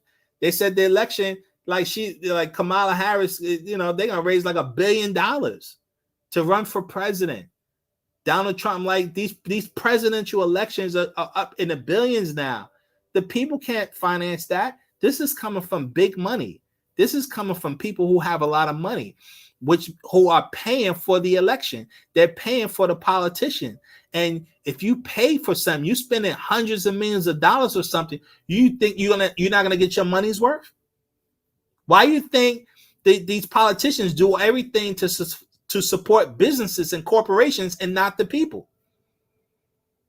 Because the corporations and business people are the ones who are paying for the politicians. They pay for their politicians. That's why these elections are costing billions of dollars to run an election. That's insane. That's why a regular person can't run for election, because they don't have the money. In order to get the money, you have to get to wealthy people. And if the wealthy people are going to spend money on you, then you're going to do what they want you to do. That's how elections are ran. And this is happening all over the globe. That's not justice. An elected official is supposed to serve the needs of all the people, not a select few. But the politicians serve the needs of the people that pay for them to be in political office. It's just that simple. That's how the planet is ran. It's a system of injustice, family. There's no debate on that. At least no debate from intelligent people. Unintelligent people will try to debate you. Let's keep it going. Question: does age have anything to do with spiritual growth? Answer: yes. The older someone is, the harder it can be for spiritual growth. Older people seem to be set in their ways and are resistant to change. The older you are, the smarter your questions may be in your spiritual journey. But sometimes you can ask too many questions that can confuse or mislead yourself into thinking you understand the answer based on your life experiences. But you may be misinterpreting the answers you receive. Older people develop bad habits or addictions from years of living in Western culture that may be very difficult for them to overcome without them asking for help. But a lot of people don't ask or even tell people their issues, right? Older people have an advantage when it comes to spiritual knowledge because of their life experiences. But at the same time, their life experiences can create self-righteous attitudes that prevent them from learning things that contradict their life experiences. They tend to forget that Wu-Sabat is a culture that demands you to be born again, which means to give up your old ways to learn new ways, which is a very hard thing for an adult who think they understand life. This is the main reason why Dr. York always wanted to focus on the children who do not have these addictions, traumas, doubts, worries, fears, self-righteous attitudes, and many other negative personality traits that older people love to overlook or make excuses for. Now, I refer or to read in the Bible is the book of John, right? In the New Testament, the book of John, chapter 3, Jesus talks about how hard it is for elder people to be righteous. Read that whole chapter. In fact, I want to do a whole discussion on Bible chapters like that, Bible verses and things like that. And so I'll take a time, because that book of John chapter 3 is a really good one. It's a really good one. It talks about being born again and all. Really good one to break that down, you know. And that's Egyptian science. That's not coming from them. They got that knowledge from us about resurrection, of fixing yourself, correcting yourself. Older people have a hard time with doing that because they have years of addiction and bad behavior.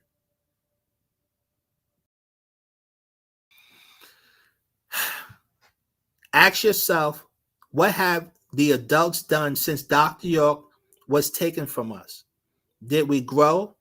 Are Sabaeans united? Did Sabaeans recreate Tamaray, right? Our community. Did we recreate our community in the past 22 years since Dr. York has been gone? Are Sabaeans living as a community? Are Sabaeans working for each other, making millions of dollars in our own businesses? Answer to that is no. You know, because adults are stuck in their ways. We learned some really bad ways living in this culture, Western culture, and this doctrine. If you don't want to change, you're not going to change, no matter what you read. Refer to the Ultimate Updates, the Master Teacher. For those who are not familiar with the Ultimate Updates, this is a collection of notes from visits, right? Students have been visiting the Master Teacher for the past 22 years, collected a whole bunch of notes from those visits, compiled it on almost like a book form of the conversations they've had with the Master Teacher over the past 22 years. So in this particular book form called The Ultimate Updates, on page 30, Dr. York said in 2017, and I quote, he said, "How many times did we raise our surroundings, build so much, got known world over, and now look at you all." That's what the Master said in 2017. Now look at you all.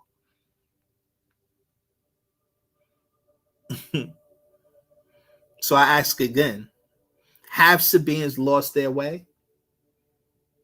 Right? That's what we're talking about. Have Sabaeans lost their way? You heard what the Master just said. Now look at you all. If you go to the Bible Interpretations and Explanations, book 2, right, that the Master put that out back in 1968, he said profound things from the very beginning till today. That's why I can go anywhere in our doctrine, from the beginning to now. I'm reading books from the beginning. I'm reading books now. He said this in paragraph 13 and paragraph 14 in that book, and I quote, "There can be no change in racial status for Black people as a whole without first having change in mental powers and spiritual forces." You hear that? The same old spirit forces and the same old minds will perpetuate the same old system. Although ways and means of maintaining the old system may change, it will be the same old system still as long as the same old minds and the same old spirits prevail, because the same old system is the nature of them. So again, if you're not doing your rituals, developing yourself spiritually, you're not purging those negative spirits out of your bloodline, which means you're not going to change. And that's why Sabaeans haven't grown. We haven't matured. We haven't developed since the Master Teacher has been gone. That's just the actual facts, right? Paragraph 14, same book. He says this: "Change in mental status by right knowledge, wisdom, and understanding brings change in spiritual status." You hear that? Your spirit is your personality. Your spirit is your personality. Your spirit is your personality. It's how you behave, the nature of your spirit. If you have a progressive spirit, you do progressive things. If you have a regressive spirit, you do regressive things. Are we progressing or regressing? That'll tell you what kind of spirit we have. If you want to progress, you have to accept right knowledge and you have to adhere to the right knowledge things. So if right knowledge says stop eating pork, stop eating freaking pork. If right knowledge says stop smoking weed, stop smoking weed. If right knowledge says stop drinking, stop drinking. If right now it says be responsible for your family and your children, be responsible for your family and children. When you start doing that, you're changing your behavior is a change in the spirit now, controlling you. If you don't change your behavior, that's because the same spirits are dominating your personality. Right knowledge is to tell you how to take on an agreeable personality, an agreeable spirit, how to do the right thing. Western culture taught you how to do the wrong thing. Just turn on their TV, their movies, all their TV shows and commercials telling you to do the wrong thing. All these commercials that show you to eat poison, that's what their commercials are. Tell you to take drugs that basically kill you. Listen to the drug commercials, literally telling you it's going to kill you. And people still buy it. It'll fix this organ, but give you a heart attack, you know? I mean, listen to the commercials on these drug commercials. Fix one thing, but causes a whole nother problem. I repeat, he says, change in mental status by right knowledge, wisdom, and understanding brings change in spiritual status, because right knowledge destroys ignorance in the mind. Then the spirit forces of ignorance that maintain ignorance have nothing to subsist on, and they die, dissipate, or become sealed in the earth. When the mind receives right knowledge and accepts it, the mind defends itself by fighting against the forces of ignorance, which is its enemy. And when the right side of the mind defeats the weaker side, the person becomes free and equal as sufficient effort is made. It's that simple, family. By changing your behavior in a positive, that's how you purge the negative spirits out of you. It takes 30 days to create a habit. It takes 30 days to create a habit. It takes 30 days to create a habit. If you can do something positive for 30 days, you can lock in that habit and you suppress that negative spirit. I say that if you lack the willpower to be born again, then support those who do. This is why I advocate to support our work at nupalcc.com. I'm not saying everybody's going to have the willpower to change and be better. A lot of people don't have that. They need help. They need support. Support those who do have the willpower, who do have the desire to be better, to do better, to create things. That's what I'm doing with nupalcc.com. Become a member, family. Support what we're doing. Spread the word. Get family and friends to become members. Question. Do we need to wait for Dr. York to be physically, question. Do we need to wait for Dr. York to physically be with us to achieve our spiritual goals? Answer. Some students believe that Dr. York has more things to teach us to achieve our spiritual goals, but I don't agree with this line of thinking. Now, if you refer to actual facts number 49, freaks and perfect creatures, the master teacher talks about him having so much more to teach us, right? Let's go to it. Actual facts, freaks and perfect creatures. Let's see.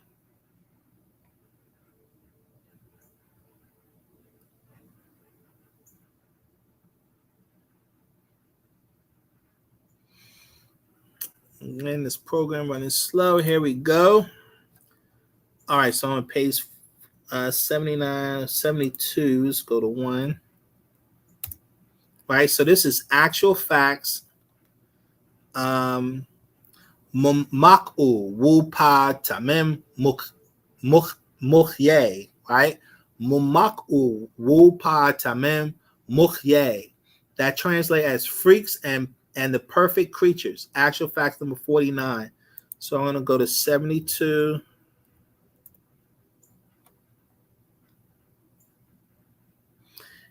So this is on page 79 of that book. And you go to paragraph 405. He says this. He says, once I'm gone, there will never be another master teacher, as there was none before me, right? The next master to come is 24,000 years from now. So there ain't going to be no more in this time cycle. He says, I have yet many things to teach you, yet the RH negative race has taken me from you before I can transform you and lay out a direct path back to Sabaean, the Cyrus star system family. All I can say is that I did my best to free you of the Hajj, the spell, and the Mudbad, right? So the master is talking about he had so much more to teach us to help us conquer the spell, to overcome the spell. But of course, they kidnapped him to interrupt his mission. So the question is that it for us? So let's go back. So that's what we was talking about, because the question is, do we need to wait for Dr. York to be physically with us to achieve our spiritual goals, right? We're talking about our spiritual goals. So the master is talking about, if they did not kidnap them, he would have achieved his goals, right? He would have been able to transform us. But now also we got to go to another actual facts. If we go to actual facts number 46, intelligent design, the master says this on page 40. So let's go here. Intelligent design.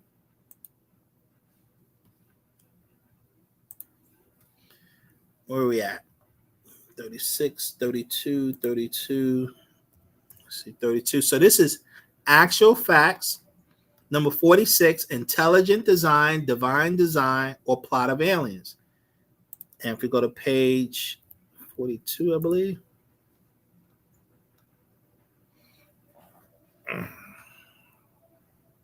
Hold up. Computer's slow again.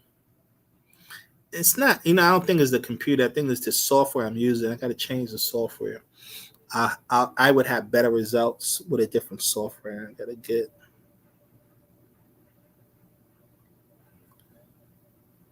Up 40.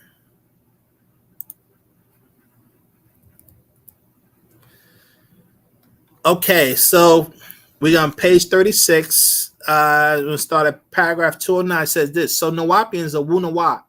He's talking about genes are not deterministic at all.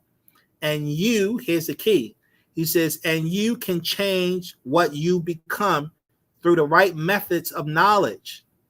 He says through Takmul, which is meditation, or Namuz, which is prayer, Ranum, chanting, that can result in distant healing or other results such as intentional remote viewing, astral travel, and so much more, such as the power to transform your own physical body. Do you hear that? So he says, so Nawapians, I read it again, paragraph 209. So Nawapians are Wu-Nawap. Your genes are not deterministic at all. You can change what you become. Do I need to say that again? He says you can change what you become through, here's how you do it. He says through the right methods of knowledge, which is meditation, prayer, chanting, right? All the things I talk about in our principles. Principle number 8 of health, positive mind, sunshine, proper diet, herbal, taking herbs, rhythmic breathing. That's why he put out the breath book. I showed you that already. Learning rhythmic breathing, the breath book. So family, he gave us the keys to transform spiritually. Don't get it twisted. He says this also. Where is it? There's another book.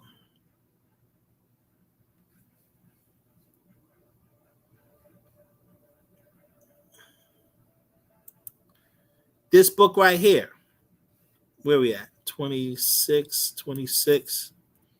This is a Paa Taraq called the Age of Adamites Past. You go to page, let's see. 26. Page is this. 23, page 23. 24, page 24. It says this. I'm going to read it. It's the very last page of this Paa Taraq. I, Panabab Yanun, was there, which is here, when the word be was spoken. I watched nothing become something. I am Dahutri, 3 times great. And I return every 24,000 years to rewrite your future. You see that? He'll be back in another 24,000 years. He says, with Wunawap, you'll become Mudhatu, ones of the Hutri. And it is time for your rebirth, your resurrection from mental death. He says, my miracle is in my pen. So read, read, read, and teach, teach, teach. He says, raise the mentally dead mummies back to true Anak, eternal life. Now, here's the key. Now I have given you what I incarnated to give. Let it be your salvation. He's given us what we need to save ourselves. He's given us what we need to resurrect. So he says, read, read, read, right? Learn the doctrine, transform yourself, and teach, teach, teach others how to do it. We have the knowledge. We have the information. Would have been more effective if he was with us? Absolutely. Unfortunately, you do have students that physically need him. You have, individuals like that. They physically need the teacher. Other people can be self-taught, self-educated, self-developed. So I'm not saying everybody can do it without him, because I do think that's a special kind of personality. But it can be done. Did we take a big blow by them taking him? Yeah, we had a huge blow by the master, because the master knows exactly. People like me, I'm doing trial and error. We try to figure it out as we go. So it's taking us so long. So it's not like it's easy, but don't think for a minute you can't do it. Of course you can do it. You definitely can do it. Don't let anyone tell you differently. We're talking about you redeveloping your spiritual powers that the master taught us about. You can't achieve that. So I say, this is not to say that Panabat Yananan cannot teach us more, because someone with 76 trillion years of knowledge has unlimited information to share for our growth and development. But as in all schools of thought, a student must show and prove they have comprehension of prior knowledge before they can move on to a higher level. I argue that we have been given everything we need to achieve all our spiritual goals of opening our third eye and making contact with Paa Taraq, if only we dedicate ourselves to our spiritual practices each and every day. If you look at spiritual practices the way a professional athlete looks at their job, then achieving our goals would be much simpler. But sadly, a lot of people lack the willpower to perform at these levels.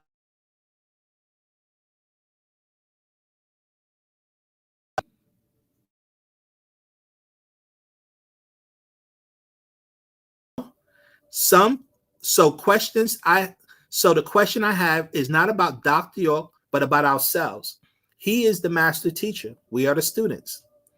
We have been given our homework, but we have not completed our homework, thinking we may need more lessons, when I argue that we have been given all we need at this time to complete our goals of a spiritual resurrection, giving us the power and know-how to free ourselves from serving these corrupt cultures and free the master teacher from the children of Leviathan.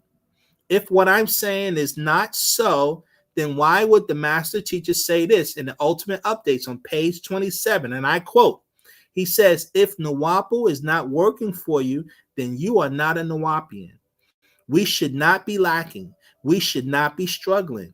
We should be amongst the wealthiest people on the planet Earth. Y'all hear that? That's a direct quote from the master teacher from those updates. I repeat, if Nawapu is not working for you, then you are not a Nawapian. We should not be lacking. We should not be struggling. We should be amongst the wealthiest people on this planet. Why is that? Because we were given the right knowledge. You just have to live it. You have to apply it. If we're not going to apply it, then it's not going to work. So the question is, have Sabaeans lost their way?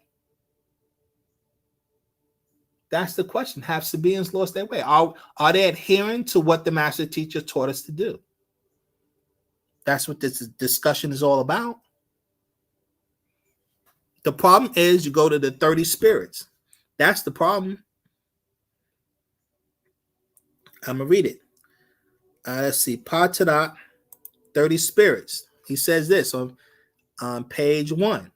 You must bind the 30 spirits that seek to control you, the very voices of your own ancestors who lived in the image of the beast at the time of death have been trapped in this hell. You must bind them and free them from the realm of hell, that you will be free of their whispers into your heart and your mind, which affects your very actions each day of your life. Y'all hear that, family? Now, if you don't learn to do that, this is where our addictions come from. The spirits of our ancestor spirits, negative ancestors who are trapped. They're trapped in the spiritual realm.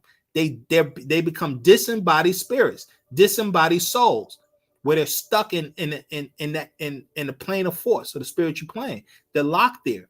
They can't reincarnate, and they're not ascending into the higher realms. You have to free them. How do you free them? By adhering to the principles of Wu-Sabat. Remember I said, when you overcome a negative behavior pattern, right, you take on a new positive spirit, and the negative spirit that was influencing that behavior loses its power over you, and they fade away. And that's how you can help release them, by you becoming more righteous, you becoming supreme and positive, because they're connected to you always. Your family is connected to you always. Your family here on a physical realm with you, and your family on a spiritual realm. We're all connected. We talked about this in quantum entanglement. Listen to the lecture we did on Wu-Sabat as a genetic doctrine. I did that like 3 years ago. Listen to that lecture again, family.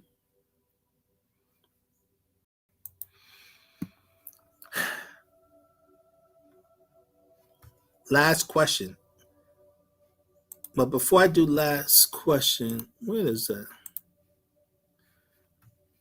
Also this right here. This is in the Maxims of Yanun. He says this: the key to our salvation is love, and you need to come together, right? Love and unity, right? The lock is our heart. The key is the doctrine. Thus, love and unity will free me. It is your task, your test. You must use the tools you have been given. Each one teach one. You have no excuse. And as the prophecy says,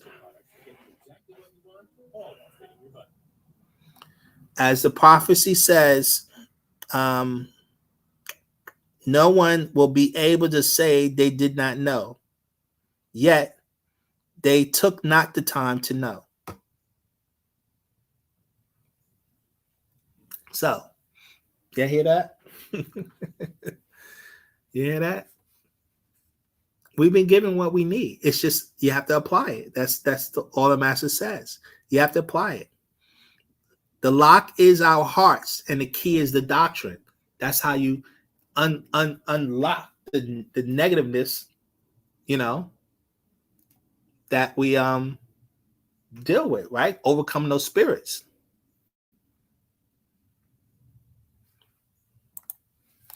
Last question, family. Last question.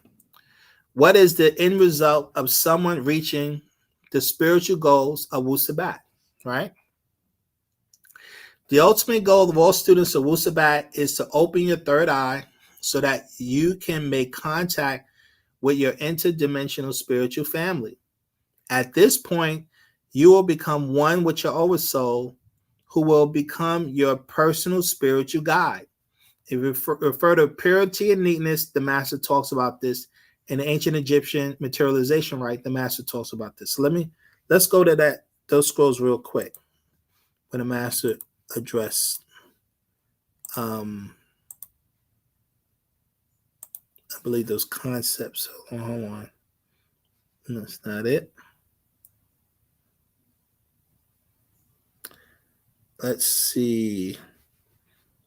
This is the ancient Egyptian materialization rite. He says this. This is on page 1. He says, in this ritual, one makes contact with beings that have made themselves known by physical manifestation on this planet throughout time. This ritual is just one of the doorways to return to the source while yet still in the physical body. Make it available the spiritual link and communication at all times. He says, you will learn more as you are attuned to your own family on the other side. You will get your education on the other side when you make contact with our spiritual family that exists on the higher dimensions. He goes on. Let's see.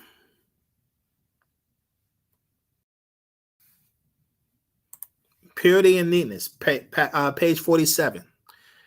He says this, there is another eye besides the physical eye.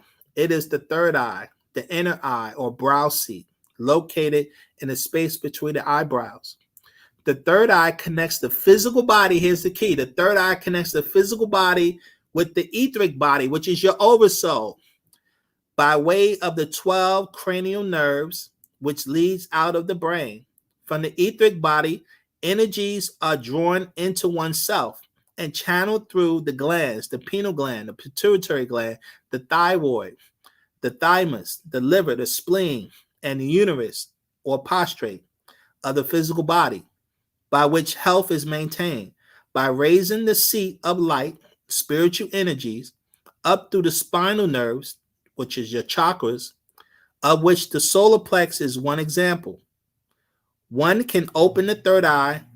One becomes one becomes sick when the etheric body disconnects with the physical body, cutting it off from its energy source or life source. So when you open your third eye, you become one with your oversoul. When you open your third eye, you become one with your oversoul, which is the etheric body, a counter to you, which has a counter consciousness. It has a higher state of consciousness. You become one with it, and you share that consciousness. And that's how you transform yourself back into an Nathar. It can be done. It can be done. But you got to be positive, family. Can't do it unless you're positive. A true Sabaean works to live in harmony with natural nature. The goal is to try your best to do as many things as possible natural, living in a world of unnatural things, right? Like that poison food they feed us. This is why we always advocate living as a community, because it's nearly impossible to be natural in Western countries like the US, living on your own or as a single family. But once we reach our spiritual goals, you will have know-how to deal with Leviathan more effectively. But these goals can only become a reality if you are a celestial being or you support those who are. The problem I see is that terrestrial-minded people have been governing the actions of the Sabaean Nation for the past 22 years and are no closer to freeing the master teacher with all the time, money, lawyers, and strategies that their collective minds could think of. My point is that only the 9 mind can defeat 6 mind, and only a celestial-minded student of Wu-Sabat will have access to 9 mind creative thoughts. All students of Wu-Sabat better start making use of sound right reasoning so that you can come to the same conclusions that I have laid out in this discussion, or stop claiming to be something you are not. And I refer to the ultimate updates on page 96, and I quote, he says, the master teacher came to teach tones, vibration, sound, and the universe, right? That's what he came to teach. You have to raise your vibration. You got to tap into your natural nature tones and sounds. That's how you connect with with our masters, with the Nathar. That's what quantum entanglement is all about. This is why the master put out the actual facts, number 18 and number 17. emotional energy, and sound tones and frequencies. Actual facts, number 17 and 18. And I'm going to read last quote from the 9 ball put out in the 1970s. I read this before, many times before, and I'm going to read it again. 1970s. You see how far back? Over 50 years ago.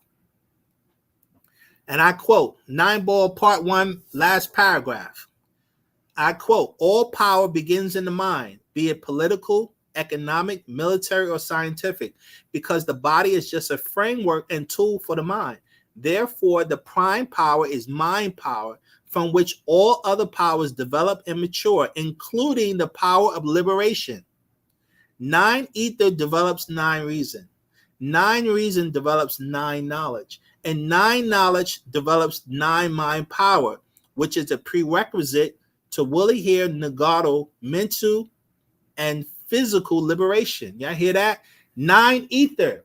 The universe is flooded with 9 ether, family. 9 ether develops 9 reasons. So you get 9 reasons by harnessing 9 ether into the body. You have to harness 9 ether into the mind, into your mind. That's how you get 9 reasons. You can only do that by the rituals. That's how you harness ether into the body. That gives you 9 reasons. Once you have 9 reasons, 9 reason is what develops 9 knowledge. 9 knowledge is right knowledge. That's how the masters write the books, because he harnesses ether into his body. 9 reason develops 9 knowledge. Once you have 9 knowledge, family, 9 knowledge develops the 9 mind. Now you have, once you have that 9 mind, then you can make intelligent decisions. Then you can counter everything that 6 mind does. The Mukasu is 6 mind. Why in the world has the Mukasu had the master teacher in that freaking prison for 22 years? Why haven't Sabaeans been able to figure it out? I'll tell you why. Because you're not operating from your 9 mind. Only 9 mind can defeat 6 mind. Get a clue. For knowledge rules ignorance. Knowledge rules ignorance. If you find yourself being ruled by somebody, that's because they have a greater level of knowledge. Simple. And with that being said, we are done. We covered a lot. Take your time. Study this lecture. Share. Teach. Study, teach. Let people know Wu-Sabat is the way. It is the only way. It is the only way, family. For anyone who has questions, leave it in the comments. Take your time. I know it's a lot. Spread the word.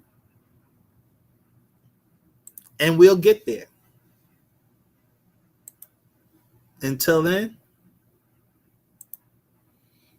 why do Moisar?